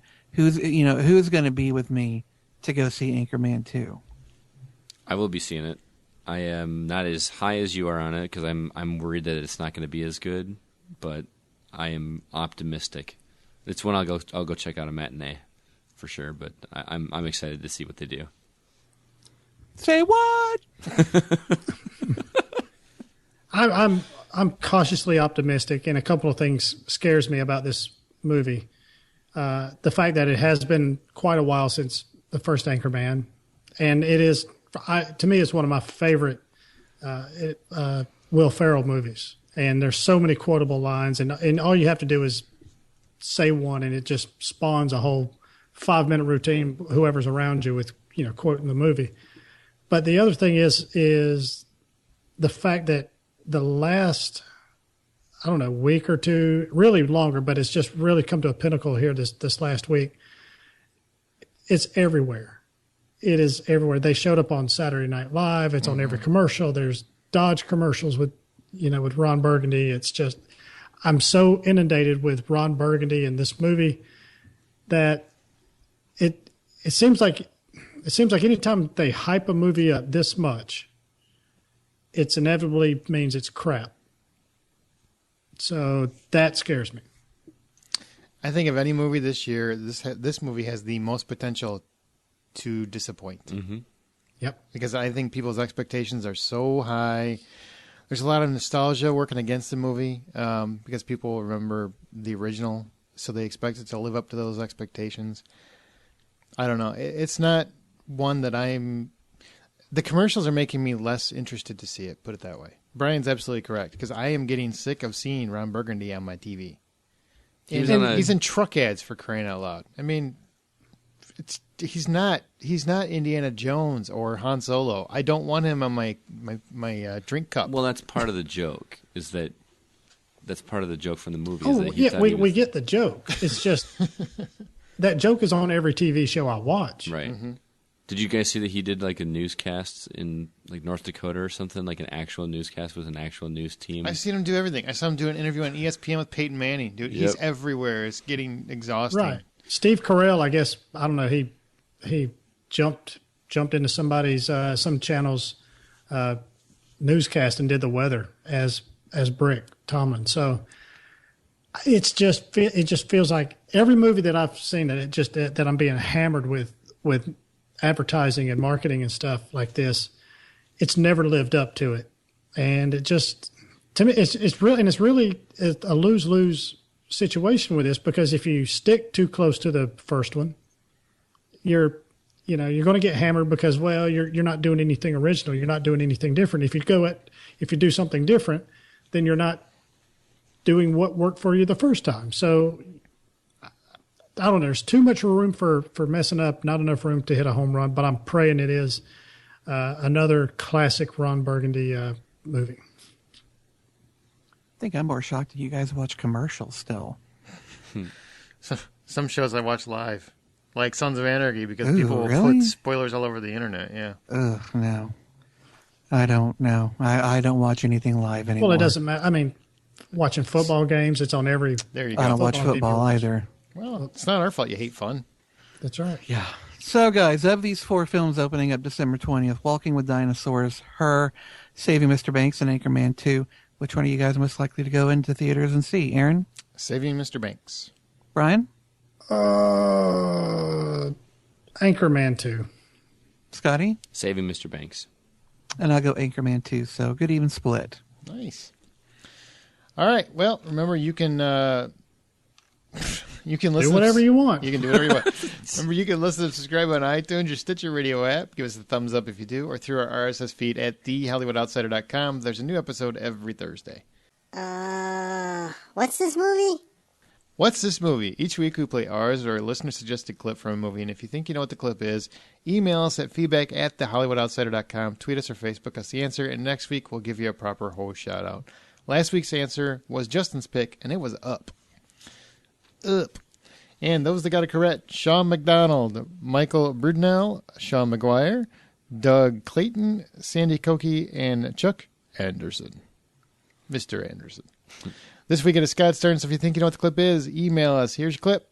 The leads are weak. The leads are weak. The fucking leads are weak. You're weak. I've been in this business 15 years. What's your name? Fuck you! That's my name. You know why, mister? Because you drove a Hyundai to get here tonight. I drove an $80,000 BMW. That's my name.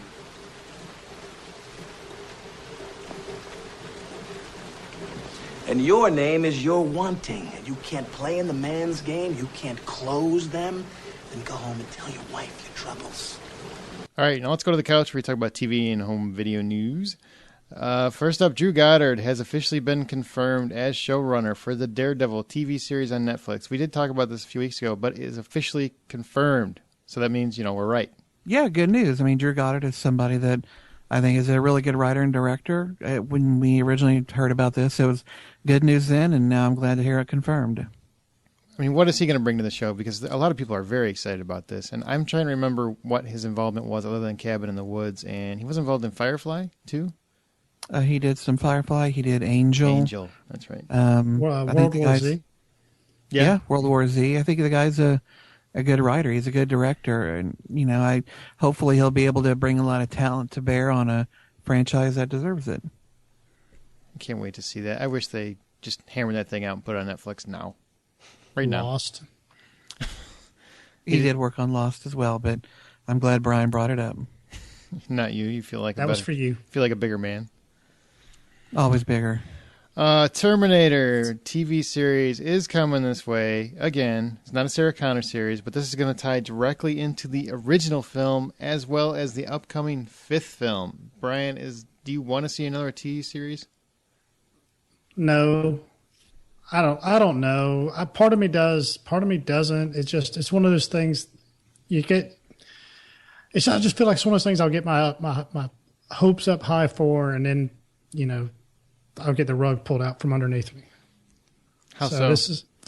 It's just like the Sarah Connor Chronicles were. I'm sorry, they were horrible. Oh, which is why they love that TV show. Which is why they lasted all of about 4 episodes. I was so disappointed when they canceled because that was a great show. Really? Because I loved Sarah Connor Chronicles. What did you love about it? I really never watched the whole show entirety. I thought Lena Headey made a fantastic Sarah Connor, but I liked that they were going into the mythology of the show. They were developing how things were going to come to pass, and Shirley Manson's character, who was one of those liquid metal Terminators, and the way they were just bringing in a lot of faith elements with one of the other characters. It was really well done. It was not about John.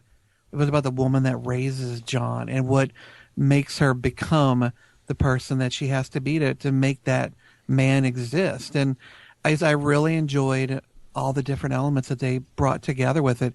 When they canceled it, I was just gutted. I thought it was a really, really good show, and Lena Headey has gone on to do some amazing things, but I thought that was a really great show. I just wish they would, honestly, get away from John Connor, Sarah Connor, any other people in the Connor family. I've done loops with their whole born and raised up and then come back, save the day and go back in time. And I don't know. To me, you can do a spinoff or something. I mean, apparently the TV show is going to, I guess, stem out from what they call a critical moment in the movie from 1984. So I don't know what that moment is, but I guess it's still going to deal with the Connors and everything. I don't know what it is about the Connors that are at this point we don't know anything about. There's not much left, is there? There really isn't. I mean, we know how John's conceived. We know who his daddy is. We know his mom, and how everything that happened between the time that, I don't know, till the end. We know everything about him at this point. Why not start with somebody else that maybe had a tie-in with him, but had, I don't know, maybe lived in a different part of the country, or I don't know, had different experiences. That makes sense. Oh, we'll see, because it's coming. They can't stop making them, apparently. Let's go to DVD and Blu-ray, Scotty. All right, we're looking for releases on December 7th. First up is Elysium, which we reviewed on episode 105. I gave it a 7 out of 10. Aaron gave it $7.50 out of 10. Justin gave it $8.50. Lone Ranger, which we discussed on episode 99. Aaron actually did a written review where he gave it a $7. Damn right, I liked Lone Ranger. Mm-hmm. Brian reviewed Percy Jackson, Sea of Monsters, on episode 104, where he gave it a $5. Prisoners, I think we actually had 3 reviews up on episode 111. Aaron did a written review, gave it a 9.50. Justin gave it an 8, and I gave it a 9. Kick-Ass 2, which Justin talked about recently, he saw on iTunes, I assume. Aaron reviewed it on episode 106 with a written review, where he gave it a 6.50. 2 others that none of us saw. The first is One Direction, This Is Us, which I think Brian, you're actually kind of interested in seeing that like I am a little bit. Maybe check it out. One Direction? Or is that, am I thinking of something else? I said the other day that the trailer actually kind of looked appealing. Mm-hmm. I can't tell you one thing that they sing, but it was just funny to see how they interacted with each other and how they cut up. Honestly, it was a lot like being some of my friends. So sure. From that aspect, I kind of related to that a little bit, and I just thought it was kind of funny. So okay. And lastly, we've got The Family, which is basically a mafia family that is relocated, like a witness protection kind of thing. It stars Robert De Niro, Michelle Pfeiffer, and Tommy Lee Jones. It actually looks kind of interesting, but it's getting kind of lackluster reviews, so not sure about that one, but you can check it out if you want to. Next up, we've got a Recasting the Classics segment. This is where once every other week or so, one of us hoes gives to the other hoe a classic film that they are to recast with the current actors. I was given the lovely task of recasting A Christmas Story, which turned out to be a very rough go for me. But that's one of your favorite movies, so that's really hard to... Well, it's really hard, too, because the character Ralphie, especially, which is where I'll start, it's hard to cast a kid actor because they don't have a whole lot of pedigree, a lot of them, mm-hmm. The ones that are that age. I mean, Ralphie in the original movie was, 8 or 9 or 10 years old? And trying to find an actor that's that age that has good acting chops is a little difficult. So I more or less just tried to find someone that I thought could fill the role. I watched a couple interviews because I couldn't watch any of the actual footage from their films. But David Mazouz, which was the kid that played in Touch with Kiefer Sutherland, Oh, all right. the TV show. Yeah, I like that show. I watched some interviews with him, and the way he carried himself, I thought would work. The narrator, I would have chosen Garrison Keillor. I don't know if you're familiar with I have Garrison no Keillor. idea who Garrison Keillor is. Garrison Keillor is more Oh my God. is more notable for his radio personality. Yes. For Prairie Home Companion. There actually was a Prairie Home Companion film. Movie. A movie, yeah. Didn't see And it. he was actually in it. I think he's got a voice like silk. I could listen to that guy read the phone book. So you want a sexy voice to do your Christmas story? Not necessarily. It's not a sexy kind of thing. It's more or less like he just makes you feel at home. Like you feel like you're sitting in front of a fire listening to a story. And I think he would be perfect for the narrator. Mother Parker, I picked Shelley Long. I think she's kind of the sweet. She could pull off the sweet, innocent, motherly figure. And then for Old Man Parker, I needed someone that could be crotchety but also animated. I picked Craig T. Nelson. Craig T. Nelson. I love Craig T. Nelson, especially in Action Jackson. Action Jackson. Please, someone back me up that has actually seen Action Jackson. I think I might be the only one that saw it, but Carl Weathers was awesome. I like Craig T. Nelson as an actor. Lately he's been getting all political. It's like, ugh, please, actors, don't get political. But that's a pretty solid choice. Oh, so I he's cannot Republican. believe, though, that Aaron's never heard Lake Wobegon. I haven't. What is this? What are we talking about? It's a radio program that they do a lot of. It's like NPR. Yeah, it's like Okay. an NPR kind of thing. Is They it do- good? It's fucking awesome. It's He's been really doing good, it for yeah. decades. Like he's still doing it. He's been doing it since like the 70s. Is it? Long time. I mean, it's Lake Wobegon is this made up place that he basically ad libs a lot of it. Like he's got like a basic skeleton thing that he reads, and then he just sits and tells stories, and he'll do it for like 10 minutes. Just sit there, and then they have musical guests and that kind of stuff. But he is one of my favorite storytellers. Aaron, do you like those Christopher Guest movies? Yeah, they're okay. Like Best in Show and whatnot. Yeah. Think that. Okay. But kind of, I don't know, more boring. Yeah, I mean it's Is something. Shelley Long still around, by the way?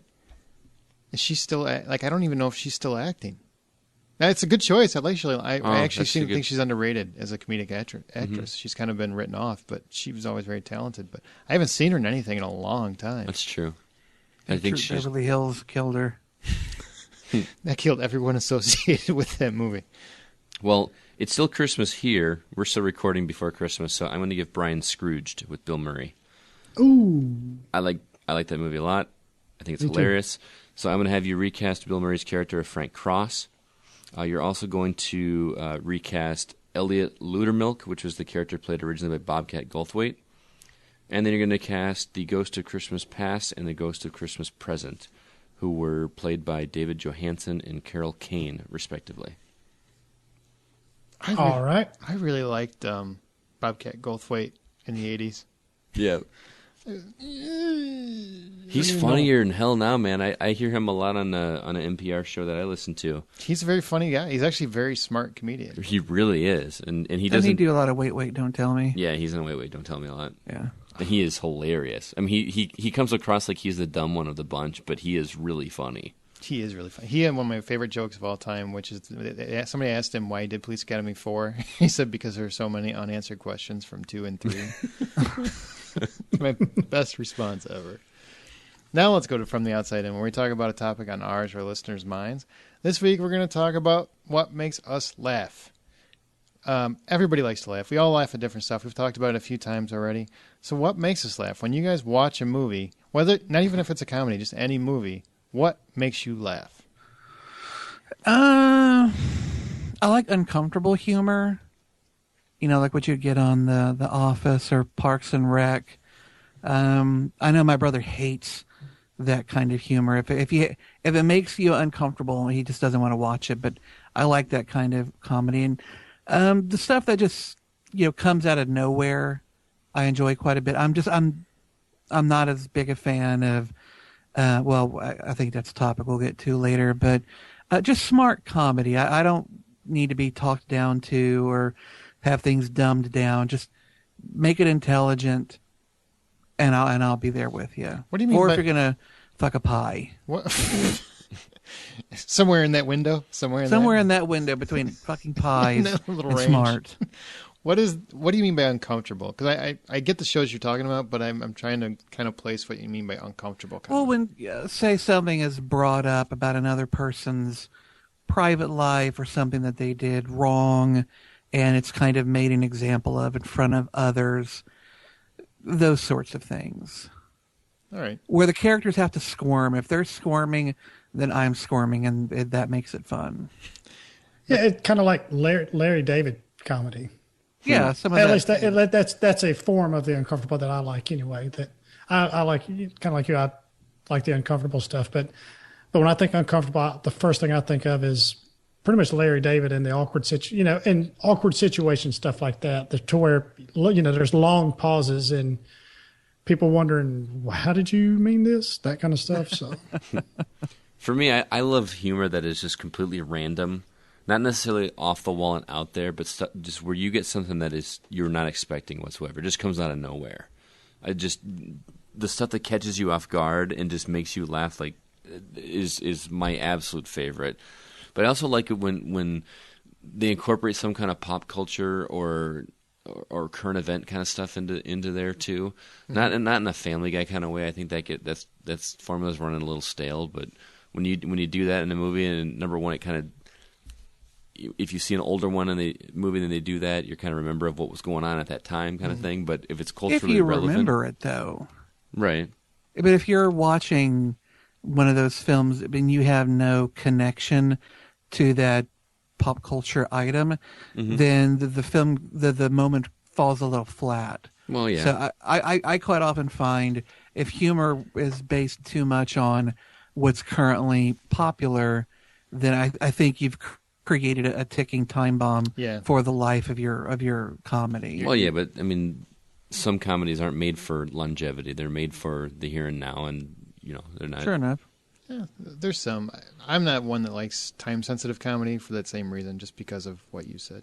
Unexpected behavior, like kids cussing, old people talking about sex, or maybe even doing something you just don't expect an old person to do. Like have sex? Something like that. Just those weird things. Like it's, in a way, it's oddly, I don't want to say familiar, but it's just one of those things. It sounds like this is just not right, but I don't know. Maybe like I say, something like a kid cussing or smoking or something like that just cracks me up. I like wit. You should have seen Bad Grandpa then. Yeah, yes. You should. You would like Bad Grandpa. I don't like Jackass, but I like Bad Grandpa. Wit, clever humor, verbal sparring. I love verbal sparring. That's probably why I like Joss Whedon and guys like that. I love anything where the dialogue is witty. There's back and forth. There's I love harsh humor. I don't like nice people in my comedy. I will laugh my ass off if someone is mean to someone else, and that's probably sad, but I will. As long as they do it funny. Like Kevin Spacey is a master. Oh God, he is a master at it. At vicious comedy, Kevin Spacey should get a fucking Oscar of some kind, because he knows how to make someone feel horrible and make you laugh the whole time with it. It doesn't feel mean ever. So, and I love when characters do things that are against all the politically correct nonsense that runs around, where people say you can't make. George Carlin's a prime example. Everybody says there's certain things you can't make fun of minorities, you can't make fun of handicapped people, you can't make fun of blah blah blah blah. George Carlin used to have a bit where he would talk about how you can make fun. People say you can't make rape jokes. He's like, rape is funny if you can tell the joke right. And that's what I firmly believe. I believe any joke can be told as long as you have the right person telling it. So I love anything that's against the grain. It's fantastic. Now, on the same token, what do you guys find that's not so funny that the rest of the world seems to? For me, there's not a whole lot out there that I don't find some kind of humor in. When I go to see a comedy movie, I'm going in there to not just laugh by myself, but laugh with a group of people and join in on enjoying a movie together. If other people are laughing, I'm going to find some way to enjoy it. If I had to say some movies that a lot of people find funny, not at this table, but the masses out there, those parody movies, like the Scary Movie 16 and Vampires Suck and all that kind of stuff, Scary Movie was funny. The original, it was a funny idea. Yeah, he got fucked to the bathroom wall. That was pretty funny. Not so much that, just the concept of He had it. a penis in his ear. That was pretty good. That and people in fat suits, for whatever reason, I just don't, and being overly exaggerated, I don't find funny. Like Yeah, because there are plenty of fatties out there that need work. Yeah, why are you shortchanging them? Right. At the buffet right now, out of work actors. Please, Gwyneth Paltrow. Oh, yeah. That was pretty funny. That was pretty funny. Shallow Hal. Yeah. Yep. And you almost bought that, like, for a split second. You're like, wait, what? What about Yeah, she said she would even like kind of go out and about, whatever, get a coffee or something out of, and people would stare at, give her, because they had no idea it was her. They just would give her bad looks because she was so fat, which is pretty sad. What about you, Brian? I'm with Scott. It's these ensemble parody comedies. I don't know. Maybe I'm just getting old. They just don't appeal to me at all. They're not funny. They're not original. It's lazy humor, and they've been done. My favorite comedy of all time, Airplane, is the master of it. Mm-hmm. But it was also one of the first ones, if not the first. So, if it's done right, I guess, and done early enough, then fine. But now there's just so many of them, and it's like I said, scary movie, epic movie, disaster movie, not another teen movie. Just, I've had enough. Well, I'll be honest with you. The mistake they make with them these days, and I would say Blazing Saddles is a parody, but that's just my opinion. The mistake they make with them these days is they don't give them a story. They just give the whole movie is just little scenes ripped off from other popular movies. That's not what made Airplane funny. Airplane was like a whole story, and they just had jokes throughout it that fit that story. Yep. You know what I'm saying? Roger. What's your vector, Victor? You ever seen a grown man naked? Me personally, Pratfalls. The only person I've ever seen do it well is Chevy Chase. Everybody else... What falls? Pratfalls, where a comedian will lunge himself and fall down randomly. And Like Dick Van Dyke style? Yeah, that kind of stuff. Well, Dick Van Dyke did it, but that was in 1952. I just don't find that very funny, where a guy randomly slips, because it's all so predictable to a degree. The only like I said, Chevy Chase did it well. Dick and fart jokes, with the exception of Bad Grandpa, which made it right, and probably the apple pie scene. I hate that kind of humor. I don't find, like, Dumb and Dumber, I think it's a funny movie, but that stupid bathroom scene, I can't. Oh my God, that's funny. I never laugh. Never laugh. I've never laughed at that at all. There's several scenes. I just don't like when, oh man, I went to the bathroom and pooped all over. Oh, that's hilarious. I just don't find it funny at all. So I teach people fart. graders. People fart does not make me laugh at all. It irritates me more than anything. Unless they're like friends. But I'm watching a movie. I was going to say, I mean, even if it just stinks up your car and you're having to ride down the road with your head out the window, it's funny. Yep. Well, I disagree. Wasn't it from Shaun of the Dead where the one guy's like, I'll stop doing it when you stop laughing at it? Absurdist humor. I really, anything by Wes Anderson, I just don't find funny. I've tried and tried and tried. Ditto. Royal Tenenbaums is close, but that's he's like the M. Night Shyamalan of comedy. I agree. Because I love Bottle Rocket, but everything went downhill after that. No, it strikes me as if you watched it with him, he would be laughing his ass off at his own movie and just trying to figure out, well, you just don't. I think he'd be the guy that would say, you just don't get it. Yeah. You just don't get it. And I don't, Wes. I just don't get it. Have you guys ever tried to watch a movie that you didn't think was funny? Only I don't get to fucking speak on this. Oh, I'm sorry. God, I treated you like Brian. I'm sorry. Damn, you just got Brian'd, bitch.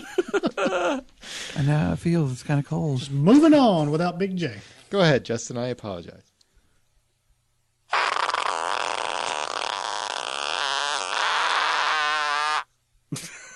I like a good fart joke. Thank you. And earlier I said I like my humor to be funny and intelligent. That doesn't mean, though, that a good funny shit, a good fart, or a good dick joke is not going to get a chuckle from me. It most definitely will. You brought up Blazing Saddles. All of them farting around that campfire makes me laugh every time. It never loses its potency. I see what you did But there. the type of comedy that I really can't stand is a lot of physical comedy. And here I'm talking more like your Three Stooges Yeah, pratfalls. type of shit. People, so many people I know love the Three Stooges. I fucking hate them. I can't stand them. I don't get it. I don't get what's now. If we're talking like Jackass, where two real people are doing really stupid shit, and one of them gets his nuts ground up, on some pipe. That's funny. But if it's, some dipshits in a movie just smacking each other on the back of the head or walking into a beam, that shit's not funny, or at least it's not funny to me. And so anything having to do with a lot of that kind of physical comedy, it's like kryptonite. I hate it. Fair enough. So Three Stooges has their moments, though. I think you missed the window because they came out.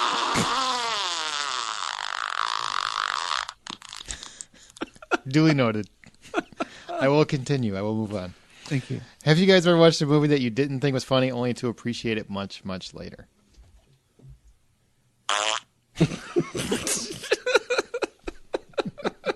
See how that works, Aaron? You see? He's laughing. You're not seeing it, but he's laughing. I'm laughing right at now. them. I'm not laughing at the Go, Brian. I don't care what you They laugh better at, as not long get as you're edited out laughing. either. No, not really. Honestly, I can't. I kind of racked my brain over this the last couple of days. I don't, because it's one of those things. If I watch a movie and I don't really think it's funny, I sure as shit ain't going to try it again. You don't want to, especially if I paid money to see it the first time. But there are movies that, I've, maybe thought was funny or at least entertaining but maybe I didn't understand. I didn't think was as funny as maybe the hype that I heard about it before I watched it. But really, there's not been too many movies that I didn't like and then watched it again and thought was funny later. Anchorman. I really didn't like the first Anchorman the first time I saw it. That's on my list. I remember watching it. I was at the outdoor actually with my friend Justin. Not this Justin, a different Justin.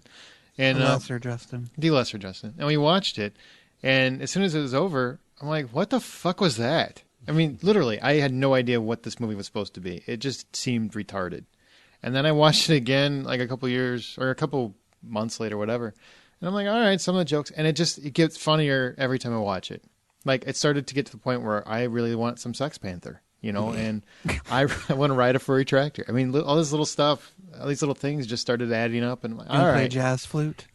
I do. I get it now. I get it. Hey, Justin, what do you think? For me, I think this really only comes into play because of age.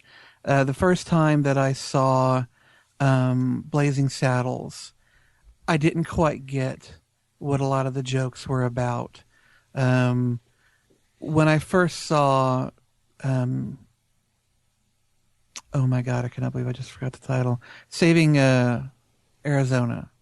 Raising Arizona? Raising Arizona, thank you. Saving Private Ryan. Fuck. No, Laughed Raising my Arizona. ass off in that movie. Raising Arizona, yeah. I mean, when people were getting When they shot, killed the I'm like, fifth "Ooh." Damon. God, look at all these people. They just keep running on the beach, and everybody in front of them's dying. Oh my God, they're so dumb. Those are a bunch of pratfalls. When I watched Raising Arizona the first time, I didn't quite understand what was so funny about it either. But, you get older and suddenly those jokes make sense, especially when it comes to a lot of Mel Brooks comedies that I think, there are some sight gags that you can get when you're younger, but really the funnier bits you have to be older to appreciate. Yeah, and I think a lot of that kind of rape, arson, murder, and rape. You said rape twice. Well, I like rape. As a kid, I'm like, what?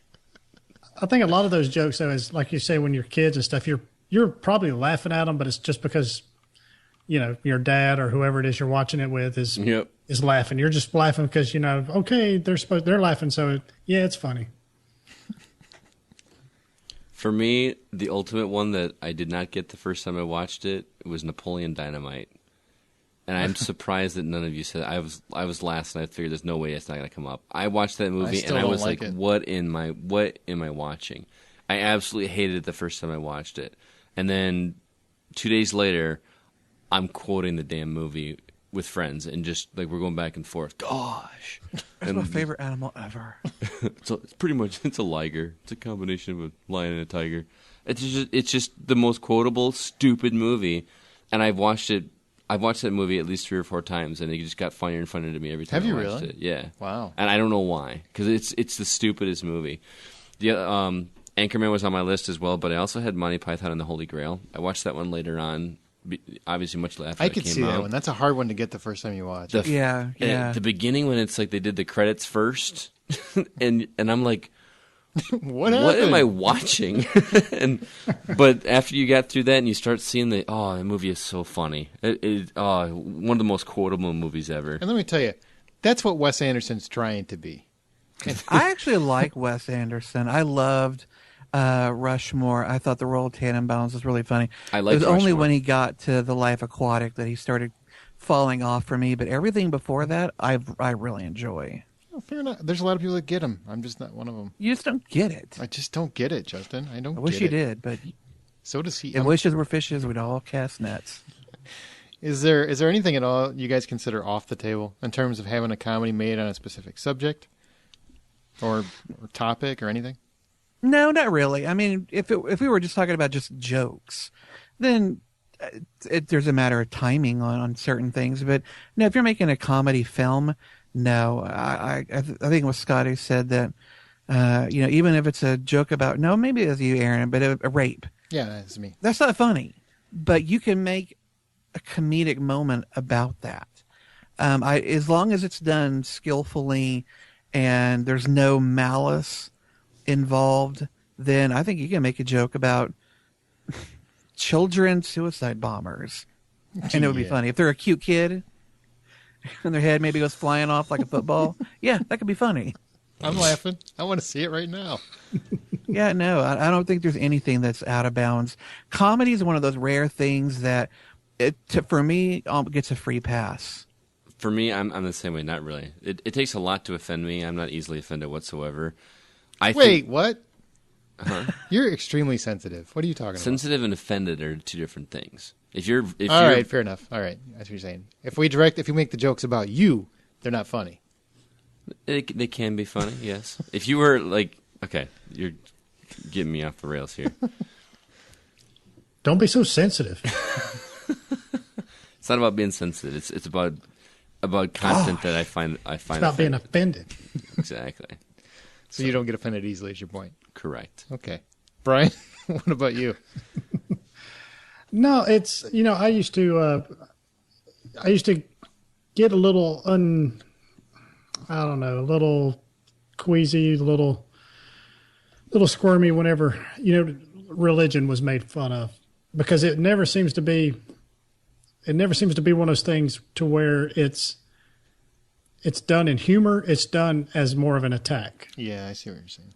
And any type of humor in that vein, I just don't like, because I see through or at least what I feel, I see through the facade of it being, kind of being humorous. I thought Kevin Smith, whenever what was the one with Ben Affleck and Matt Dogma. Damon, where they were angels? Yeah, Dogma. I thought that was done well. I didn't feel like it was one that was necessarily making fun of, but maybe in a funny way making you question certain things about religion. Mm-hmm. And that's fine. That's fine. But the other side of that coin is funny. Like I say, funny is funny. And anything that you do, I love uncomfortable humor. So if I'm uncomfortable and I can kind of work around that and put on my objective hat, so to speak, and say, all right, it's all done in fun. So it's if I had to pick a subject, I would probably say religion, but really, if it's funny, it's funny. I mean, Durka Jihad, that's funny shit. I think you can make fun of a handicapped black kid who's dying of AIDS and heroin addiction as long as you do it clever and you do it with wit. I believe that a PC comedy, in my opinion, comedies that try to be PC are not comedies to me. I think once you become afraid of your audience, you insult your audience. Mm-hmm. Think about Airplane. Have you seen a grown man? You're talking about a pedophile. Yeah, absolutely. He wanted to diddle that kid, and it was funny. And you laugh every time he puts his arm around him. The problem, I think, today is people are so afraid of offending anybody. Yep. Nobody will make those comedies anymore. Like Blazing Saddles, I am convinced would not exist today. Oh, God, no. There's no way. And the sheriff's a near dong. He said the sheriff is near. No, God damn it. And I think that's sad because you know what was nice about those kind of movies is that it let people laugh at the things that they knew were ridiculous about how they were acting on certain issues, and it let people open up. And I think movies like that allowed people to change how they felt about certain things. Comedy helps those kinds of things. I think people try too hard to make everything too serious. Sometimes you can broach a topic with jokes and humor and approaching it more of, look, you're being way too sensitive, you're being way too serious, you're being way too worried about how everybody feels on this. Let's just make fun of it. It's not that big a deal. What you're worried about isn't that big a deal. Mm-hmm. That's why I think nothing should be off the table. Mm-hmm. But unfortunately, the rest of the world is afraid of everything. Just chickens. What's a classic comedy that you guys cannot for the life of you understand why people love it? For me, it's two you've already mentioned. The Life Aquatic was at the top of my list. I tried 3 times to watch that movie. It's Wes Anderson. And the other one, you've mentioned it as well, Blazing Saddles. I have tried multiple times to watch that movie, and oh my God! Excuse me while I whip this thing out. It was. I don't like the fart scene. If that helps you. That didn't bother me, but Candygram from Mongo. Oh God, you beat me to it. Fuck you. I'm gonna have to sit down and just make myself watch it, I guess, because You should watch it with people who love it, and then maybe through their humor, you'll maybe that would find probably it help. funny to them, and maybe that'll make it funny to you. It is almost the comedy version of Full Metal Jacket, where the first half or so of it is hilarious. Then by kind of midway towards the second or the last third of it, it kind of drags for me. But the first half or so of it just makes the rest of it. Well, great. imagine me going into it and not having a clue what it was about. Just saying, you got to see Blazing Saddles. No idea what the theme was. No idea what kind of humor it was. Popped it in, and it was the most offensive thing I had ever seen. And I'm like, this can't be for real. Really? This is really going on right now? Well, you just said you don't get offended. You should watch it again. That's what I'm saying. Is like I felt guilty laughing at things that were tired of playing the game and the decrying shame. Oh, too funny. I am a firm believer. Never feel guilty for laughing. Funny is funny to you. If other people don't like it, that's their problem. Right. What about you, Brian? What's a classic that you can't understand if people love it? Gosh, there's a handful of them, really. Pretty much any Seth Rogen comedy. Wow. You just killed a little part of my heart. Just Pineapple Express is one. Sorry, it's one of those that I've watched a couple times, and I'm with you, man. I'm not saying it's not funny. It's just one of those that you laugh, or maybe laugh once or twice, smile a couple times, and then go, all right. But to hear, and I guess it's the ratio of entertainment versus hype. It just wasn't there for me. I thought James Franco was really good in that movie, but that's just me. They're so funny. I think Danny McBride is I wish I could buy him for how funny he is and sell him for how funny he thinks he is. That's a good analogy, man. Nice. God, look at you coming from nowhere with that smart shit. Do you have any other ones, Brian? I'm sorry.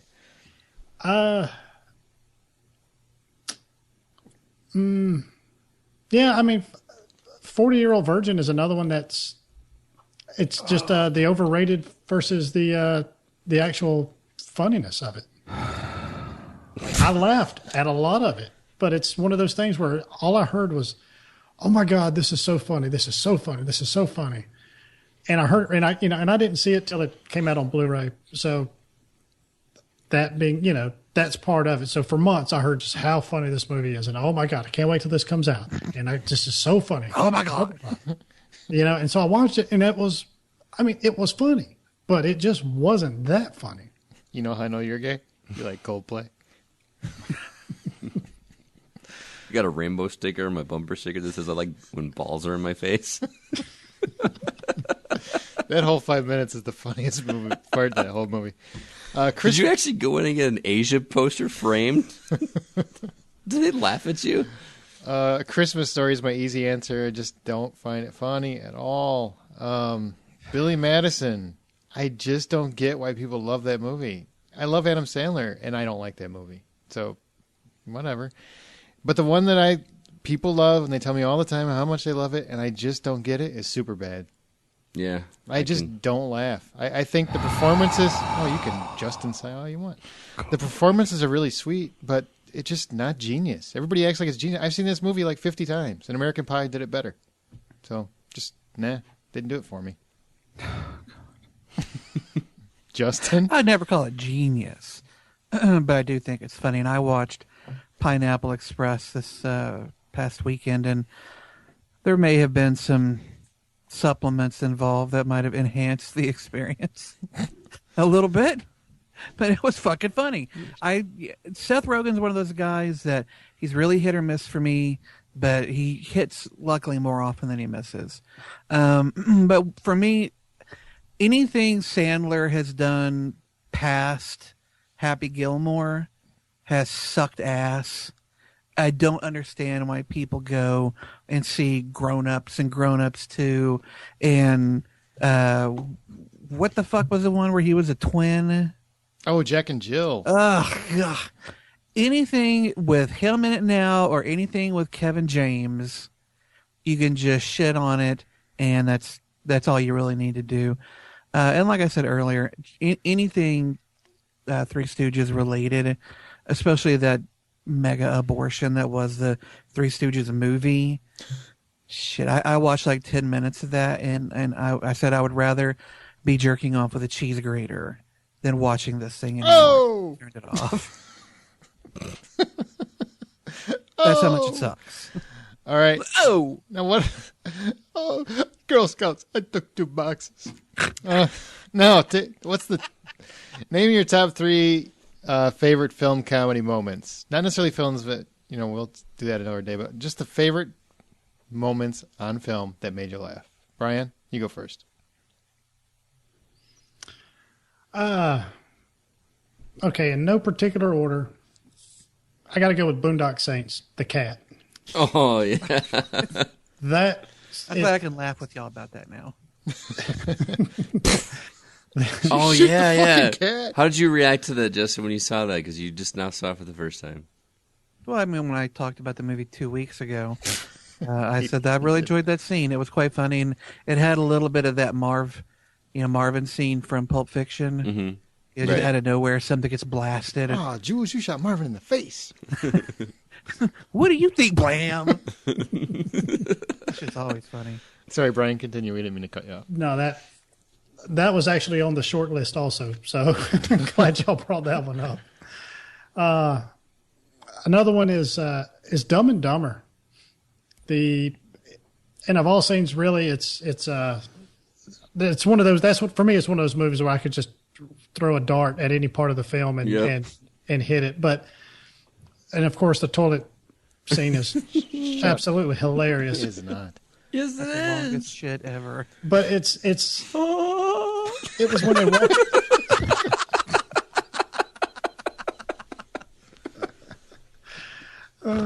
Sorry, Brian. But it's the scene where they walk into that dinner party or that big charity event at the end, towards the end of the movie when the blue and orange tuxes, and Lloyd just smacks the shit out of him with that cane. Right in the ass. Right, yeah. Time out! And I don't know. There's something about that, they're in this, this real uptight event, and they're just just having a ball. It cracks me up. I laugh out loud every single time. And another one, Planes, Trains, and Automobiles. Those aren't pillows. Those are pillows. I don't know how many times I've used that line just in, Do you often have guys' hands up between your legs? Well, it's either that or mine and somebody else's butt crack, So I can attest that the latter is more optional. Yeah. Shh. Hey, you said you wouldn't tell. So those are three of mine. For me, one of my favorites, and most people haven't seen it, or don't remember it because it's an old one, but Fletch. At the very end of the movie, you guys seen Fletch? Well, Fletch, I mean, he's a smart ass the whole movie. He's got so many great lines in him. I could quote I don't that think movie. I've ever seen it. Are you fucking kidding me right God. now? Next week. I don't think I've ever seen Next it. week. If they don't have it, I'll send it to you by Amazon. I don't care. There you go. Since Lion King apparently isn't available anywhere, he couldn't watch it because seriously, it isn't available. I checked. I made sure he wasn't full of shit. Really? Yeah. It's not available. He couldn't watch it. So watch Fletch by next week because that is my favorite comedy of all time. But at the very end of the movie, Fletch is confronting Alan Stanwyck. I'm not really giving much away. And he has an entire conversation with Tim Matheson. It makes me laugh because he's such a smartass. So he's got a gun to his head, and Stanwyck is basically saying, or he's telling Stanwyck, do you remember this, Brian? Where I realized something while I was laying in bed with your wife that we both had the same build. Roughly from the waist up, I imagine. And it's just the way Chevy Chase sells that with a gun in his face, knowing he could get shot at any minute, and he still goes for it. I can't stop laughing even thinking about it. Fletch is on iTunes, so I can rent that. Do that. That is Do that. Because that is what's hilarious about that movie. Is just it's all the almost like under his breath sarcastic digs that he makes, and just huge inspiration for my own type of humor. when he gets a proctological exam and he's like, use the whole fist doc. Moon River. Moon River. Oh, and Happy Gilmore when Happy destroys Carl Weathers' hand. Really? I was in tears the first time I saw that. When he just shatters. Just fucking shatters. Or was it the Gatorade? What the fuck? I can't remember. And he tried to piece it all together later. He glued the whole thing together. And Yep. It was so sad. Price is wrong, bitch. But my all-time favorite, and it's like the whole scene, but in Ford Fairlane, when Andrew Dice Clay is climbing down from the Capitol Records building. That's the one scene I like. Just Move, nitwit! all the shit that happens. Don't worry, if you fall, I'll make it. And when he falls off the building, and for some reason they show his head in a circle, he's like, my hair. That is the funniest shit any movie ever seen. Couldn't stop laughing. Oh, Justin. I tried to go. One of the things I find really funny are sudden moments of comedy. Not a long scene so much, but just something that's really punching you out of nowhere. Casino Royale, not a funny movie, but when he's tied to a chair, buck naked, and starts laughing because he tells that guy, "You're going to die," and the last thing he did was scratch my balls. Oh God! I mean, it's a serious film, and then out of nowhere, you get this really funny moment. In the Avengers, of course, when Hulk picks up Loki and just starts slamming him on the floor like it's a dog toy, came completely out of nowhere. Loved it. And Zach and Mary make a porno. Oh, the shit frosting. Oh God! It is so sudden, and if you blink, you might miss it. But if you see it, you are at least I was just howling with laughter and wanting to vomit at the same time. Yeah. In the theater, people stood up from being grossed out. Seriously. It's like, oh my God, he just got frosted. Just got frosted. When I was in the theater seeing that movie, there was a good 2 seconds where everyone kind of went, Did that just happen? and then they all went, oh, collectively. It was awesome. And I do think that as an honorable mention, I'm throwing one in. Tom Cruise in Tropic Thunder was hysterical as that movie mogul, but when he's trying to talk McConaughey into letting his client die, and starts playing that Flow Rida song and talking about, moving up in the world. Oh, God. Tom Cruise and that kind of puffed up fat and bald and just dancing. Oh, man, that's funny. Never saw it coming. You're throwing an honorable mention. I want to say Bunny Ball from Hudson Hawk. Bunny Ball. God, on How Did This Get Made this week, they do Hudson Hawk. I'm in the middle of listening to it right now. God, that movie's so much better than anyone ever gives it credit for. Is it really? Yeah. Scott? I went old school, really old school with my first one, Young Frankenstein. Oh, Jesus. Yeah. It's another one that you can just throw a dart, like Brian said. Yeah. But there's a scene. It's such a simple, like, old man dad joke. Yeah. Thank you, Brian. But when they're like riding in the wagon on their way to the castle, and just werewolf, their wolf, their castle. For whatever reason, that line just cracks my ass up every time I see it. Abby somebody. Abby normal? Whatever you hear, don't let me out of this room. Don't open this door. I want you to listen very carefully. The movie's so good. Put it on the red. Oh, Jesus. The other one, I know Brian said he wasn't as big a fan of it, but the chest waxing scene in 40-Year-Old Virgin. Oh, God, that hurts. That made me laugh so hard, and the fact that he actually did that, it wasn't fake. He was actually getting his chest waxed, and you can tell from because they only had one shot to get those shots. Yeah. So you can tell the reactions weren't second and third take. What was the Britney Spears line? Because he says a bunch of lines. He says something with Britney It's like, Spears. oh, Kelly Clarkson. Kelly Clarkson. Oh, that's what it was. Kelly Clarkson. Nipple fuck. Seriously. And I got to pull a Dumb and Dumber too, even though Brian already did one. But the scene when they're in the diner and they do the dare with the peppers. and Lloyd is like squirting ketchup and mustard on his tongue, and he's like, "Here, Lloyd, this helps." And Jim Carrey just grabs those things and slams them both down and squeezes them, and they squirt up, and he's just like, oh God! Every time I see that, it just makes me laugh because he just looks so dumb. And I had read that like he improvised that. That wasn't in the script. Like he just Jim totally. Carrey's a funny guy, man. Oh, that makes me laugh so bad. And you guys got honorable mention, so I get an honorable mention. Brian didn't. Well, you did, so I'm taking it. Me and Aaron did. There's something about Mary. I work with retards. He's trying to suck up to this girl that like works with mentally challenged people. And we got this one kid named Mongo. Well, one day Mongo gets out of his cage. Wait, to keep him caged? Well, they did. Now he's got this rope and he can just run and dig. It's so wrong. I like the Beans and the Frank scene better. I like the retard scene too. I like all of them actually. That's a really funny movie. Have you seen my Brett baseball? Favre?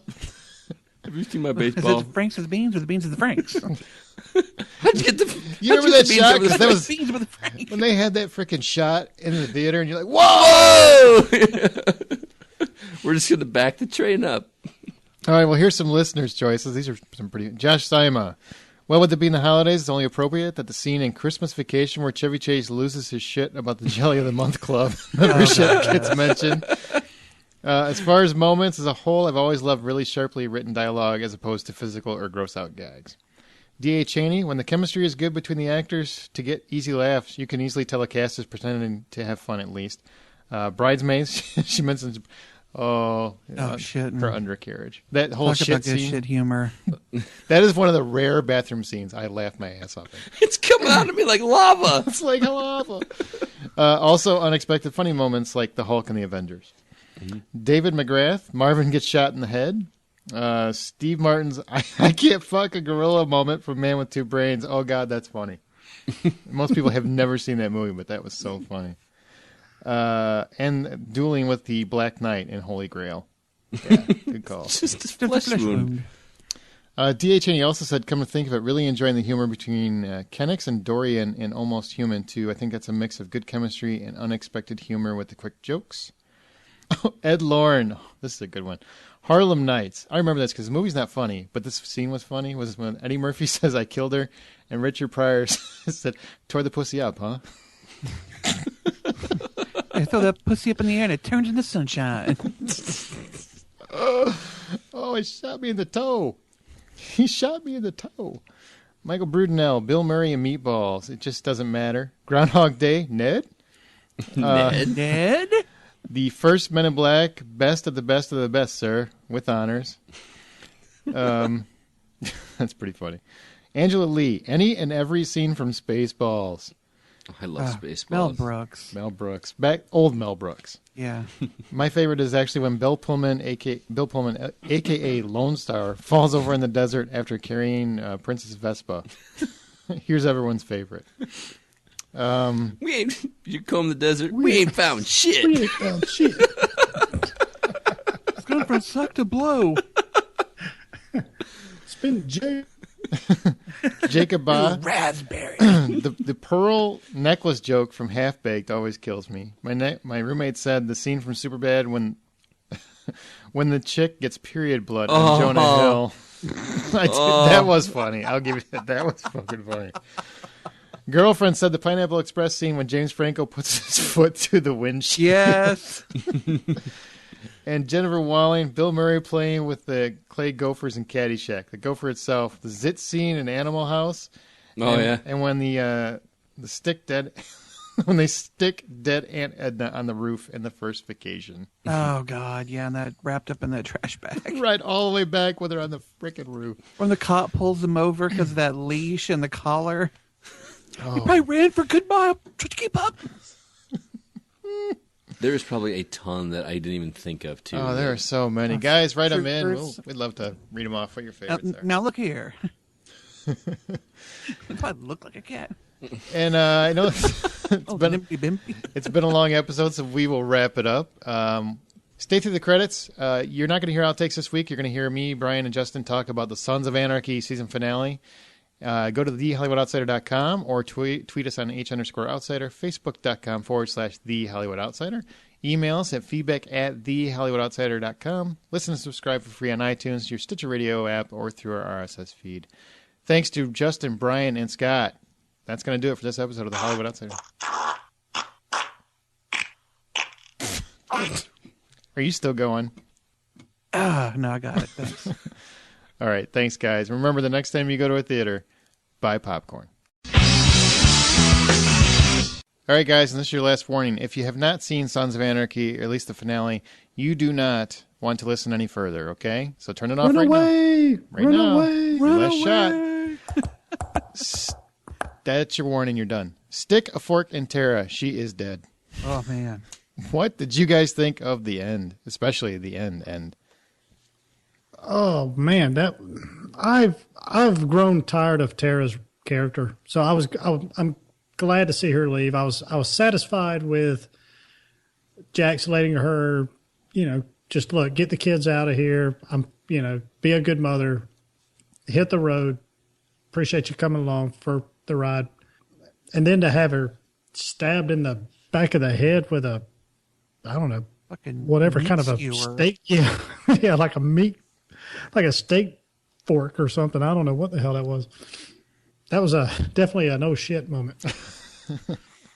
Well, I knew going into this that more than likely she was going to be leaving the show, and in one way or another, because Brian, you're absolutely right. This season, she has been just this complete drain on fun, or just the tone of the show. I liked her much better when she seemed to, decided that this is who I'm with, this is what our life is going to be like, and so I'm just going to accept it and kind of embrace it. But then just some bad shit happens, and she starts to question it and decide that this isn't what she wants to do, and her character became so boring. To have her die the way she did with Gemma beating the shit out of her and then drowning her while stabbing her in the back of the head, I was almost lunging up out of the couch, just shouting, "Oh my God, this can't be happening." That scene was incredible. Honestly incredible. And I thought she was going to die But I didn't see her dying like that. No I thought idea. Gemma would just like shoot her. Yeah, or something random, or there'd be some confusion, or the cop would come in and there would be something along those lines. I didn't see that she would die so brutally, and I did not see that Juice would kill the cop. I thought the cop would help him cover it up for some reason or something. Oh, when that cop's chest, poof, poof, with those bullets, it was just another moment of jumping back up off the couch. Holy shit! But Yeah, because you figured out, hey, that one oh shit moment, and you kind of calmed down, and then all of a sudden they hit you again with it. It was, it made it just as traumatic, and which now I'm kind of confused. Like Tara and Juice, I'm ready just to be done with. Mm-hmm. And I was glad that, all right, great, we're wrapping Juice up. To me, he's like the toughest looking guy on the show, and he's also the biggest pussy. yeah, I would agree. Yeah. And I'm sick and tired of I'm sick and tired of his whiny, mopey. I just don't know if I can handle this, but I'm a brother, but you can't really trust me, and whatever. Just shit or get off the pot. Exactly. And then I get drunk and talk too much. Yep. But the cop, the police chief, this is the chief, right? Yeah, chief. Sheriff. Yeah. Sheriff, sorry. He was driving me nuts because I like the actor. I think he's really good at what he does. And he was on Prison Break. He was really good there, too. But all season, all he's done has been the guy that's got to leave the room. Every time two characters want to talk, hey, can you leave the room? Hey, I'm doing CCH Pounder's bidding. Yeah, that's... So, I mean, I get why his character was written off, but I just feel like he got the cheapest ending because he didn't really... They didn't have him live up to his potential at all. Well, I kind of felt the same way, though, when Clay died. I mean, I would have figured that on the episode he dies in, he would have been a big part of that episode. But Clay wasn't in that episode nearly as much as I thought he would be. And then when he got killed the way he did, it was kind of shocking, but you kind of saw it coming, and it was. I thought he deserved to go out a little more. I don't know, explosively, not maybe literally, but I thought he deserved a bit more of a bombastic death than he got. Same thing with Clay. It's almost like they put him in the prison. They were hoping to have some kind of storyline that just didn't pan out, or Kurt Sutter couldn't figure out how to make it pan out. And you ended up with this boring storyline where he's just, week after week, he's sitting in the prison, reading. Mm-hmm. Part of the, each week montage that seems to be legally required now. And that was just waste. So that was another character that I think was wasted. What did you think? Literally in front of everyone. Did you guys for even 1 second think Jax was going back to jail? I kind of did, because I thought this would, it might be a chance for them to really shake up the cast and maybe have some of the other characters come up to the fore, at least for, half a season or so. I don't think they're going to try and pin either the, Lieutenant, what was it, Roosevelt? Mm-hmm. Was that his name? Or Tara's death on him, because it won't take more than a minute for ballistics to show his gun didn't fire the bullets that killed the lieutenant, nor would he have gunpowder residue on him. And he's certainly not going to have stabbed his wife in the head and be sitting there crying about it with her. So I don't think that's going to play anywhere, even though CCH Pounder's character did look at the gun as though... They definitely kind of set it up like that's where they're headed. But I agree with you. I don't know. There's too much logical evidence that works in his favor to really kind of go that route. It's just, it wouldn't make sense. And I was kind of wondering how they were. I mean, I don't see him going to jail, and I don't know how you're going to get out of doing 25 years. Obviously, if he's the main character, he's not going away for that long. Right. So it's surely there's no way. I don't know. Right now, it doesn't look like he has to follow through with the deal, because there's, his what he was getting for it is pretty much gone. So how many times are they going to do this?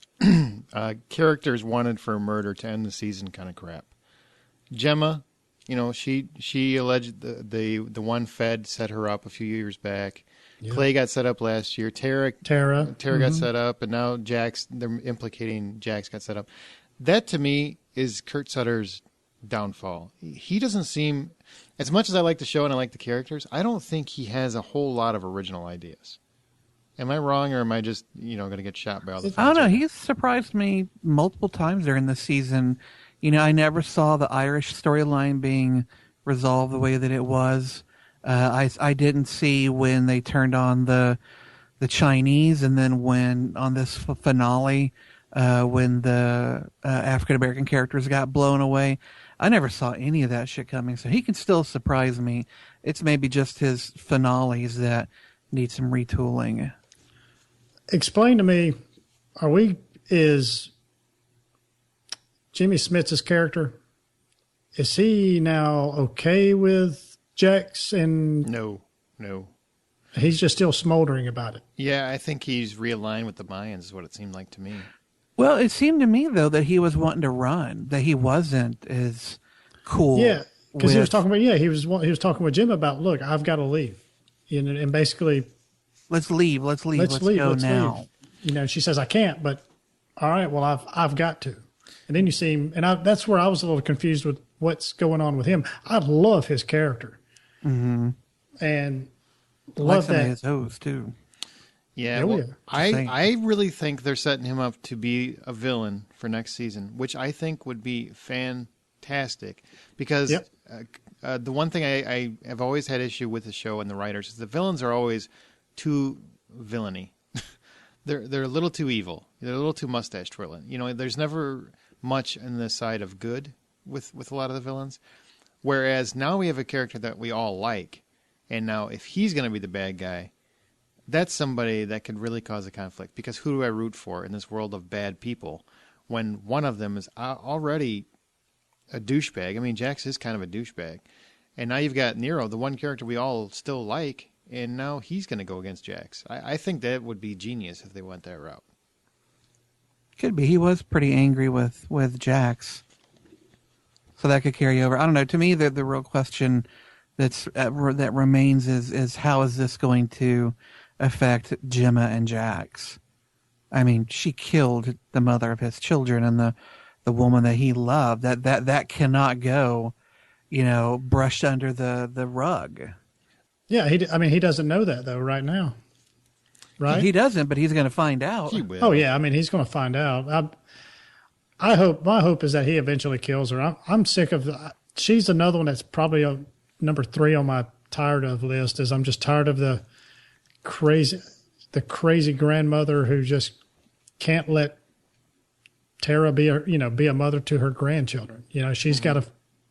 She has to feel like they're her kids, and her meddling with Jax's personal affairs.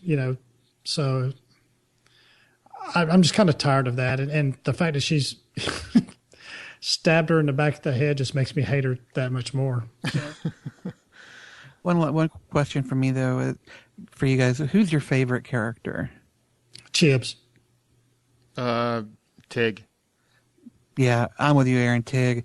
That's a guy that he should be so easy to hate, but God, she's charming as shit, and just out of nowhere just does things or says things that just endears the shit out of me. He's definitely the comic relief of I mean, he's talking to Venus, baby. Yeah. And he's one character that I think has been short-served the last couple of seasons, but man, he is such a good actor in terms of making that character just fly off the page. Kim Coates should get an Emmy nomination at some point. He just is that entertaining. He's like Peter Dinklage level. Isn't it disgraceful the way Sons of Anarchy gets almost practically ignored from the Emmys? Maybe not currently, because now they've kind of redone a lot of their ideas. I mean, there's only so many different stories you can tell, so they're just kind of telling the same stories in different ways now. But the first few, like season 2, the rape storyline, that was genius, and they not even the storylines. I'm talking just performances. The performances. These people are good. Some of them absolutely should have at least been nominated. I think only Katie Seagal, I think, has ever gotten a nomination, and that's a crime. Ron Perlman should have got one too. A lot of them should have gotten them, but I don't quite know what it is that people aren't seeing. about Sons of Anarchy. I don't know if it's because it's about motorcycle gangs and. Well, that could be part of it. I mean, it is. While it is a very popular show, it is cable, and there's a lot more people watching Law and Order SVU than there are Sons of Anarchy. Yeah, but that doesn't stop them from lauding, and rightfully so, Breaking Bad, Mad Men, Walking Dead. You know, these are all cable shows, and they're getting nothing but critical love and praise, but somehow Sons of Anarchy just seems to slide under the radar, and I wish I understood why my brother won't watch it, because it's a motorcycle show. I originally didn't watch it, because it's just a motorcycle show. What do I care? Not really. You know, luckily, I know now, but when I didn't watch it, my view was, well, that's just a motorcycle gang show. What do I care? It took my wife convincing me that you have to watch it for me to watch it and realize, oh, it isn't just a motorcycle show. But so many people don't give it that chance. There's so much more to it. And the characters are really what make it tick. And it is true to Hamlet. I mean, you know, Kurt Sutter said in the beginning he was following Hamlet, and he seems like he's still following it. Yeah, I mean, that's exactly what I told you. You know, after watching it, this is definitely some Hamlet shit. So we'll see. Supposedly next season's the last. I hope he doesn't. He was kind of hinting on that Afterword special that he might be open to continuing an extra year. I don't want that. I want this next season to be the last. And on the note that you came in on, stop doing the extra long episodes though, because that's kind of annoying. Does every cable show have to have a show talking about the show? No, they're just trying to be Breaking Bad. That's all. And Breaking Bad, Talking Dead. And this show doesn't work. This show doesn't work because Chris Hardwick, I mean, he's a great host.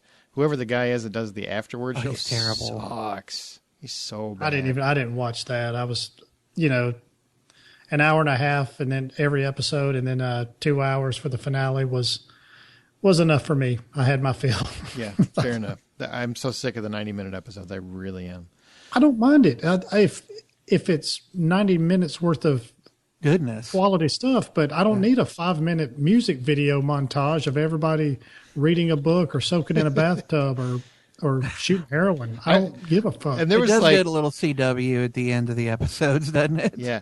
And there was several episodes. I was telling my wife, because my wife loves this show, and we were laughing our asses off because there was several where they had a montage at the beginning and at the end. I'm like, what, Sutter? You weren't happy with just the one at the end? Now you got to throw one in the beginning too? So now I've got songs on both ends, and I've got 15 minutes of people just walking around. And the finale, that montage at the end, I swear to God, it was 10 minutes and nothing happened. Yeah. And does your wife have to sing? No, Kurt Sutter, she doesn't. No, she doesn't. Yeah, it's not legally required. So let's wrap it up. What did you guys think of the season overall? Justin? It was okay. I've seen better seasons. This is not going to be amongst the top, but the finale, I think, had a lot of really shocking moments for me. So it's one of those seasons that slowly glides down for the first half, comes back up, and then just skyrockets at the end like a good season finale should. I don't know, do we want to score it out of 10 or something? Sure, go ahead. Knock stuff out. 6.5. All right. For the season overall. Brian? Yeah, I thought it really started out of the gates. It was just phenomenal with the whole story, and you see the kid. You don't know how he fits in the story through the whole episode, and then you come to find out at the end of the episode he goes on that little killing spree. Mm-hmm.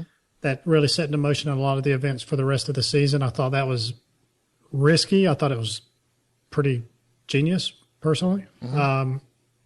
But the next 7 episodes were kind of like what Justin said. It kind of dips down. It was really kind of slow, almost, I don't want to say tedious, but it did seem to drag, even, with Clay dying and everything. But the last 1 or 2 episodes really kind of ramped it back up, and we're, back to the oh shit moments. But you kind of expect that with season finales and that kind of stuff. So overall, I was pretty pleased. I'd give it a 7.5.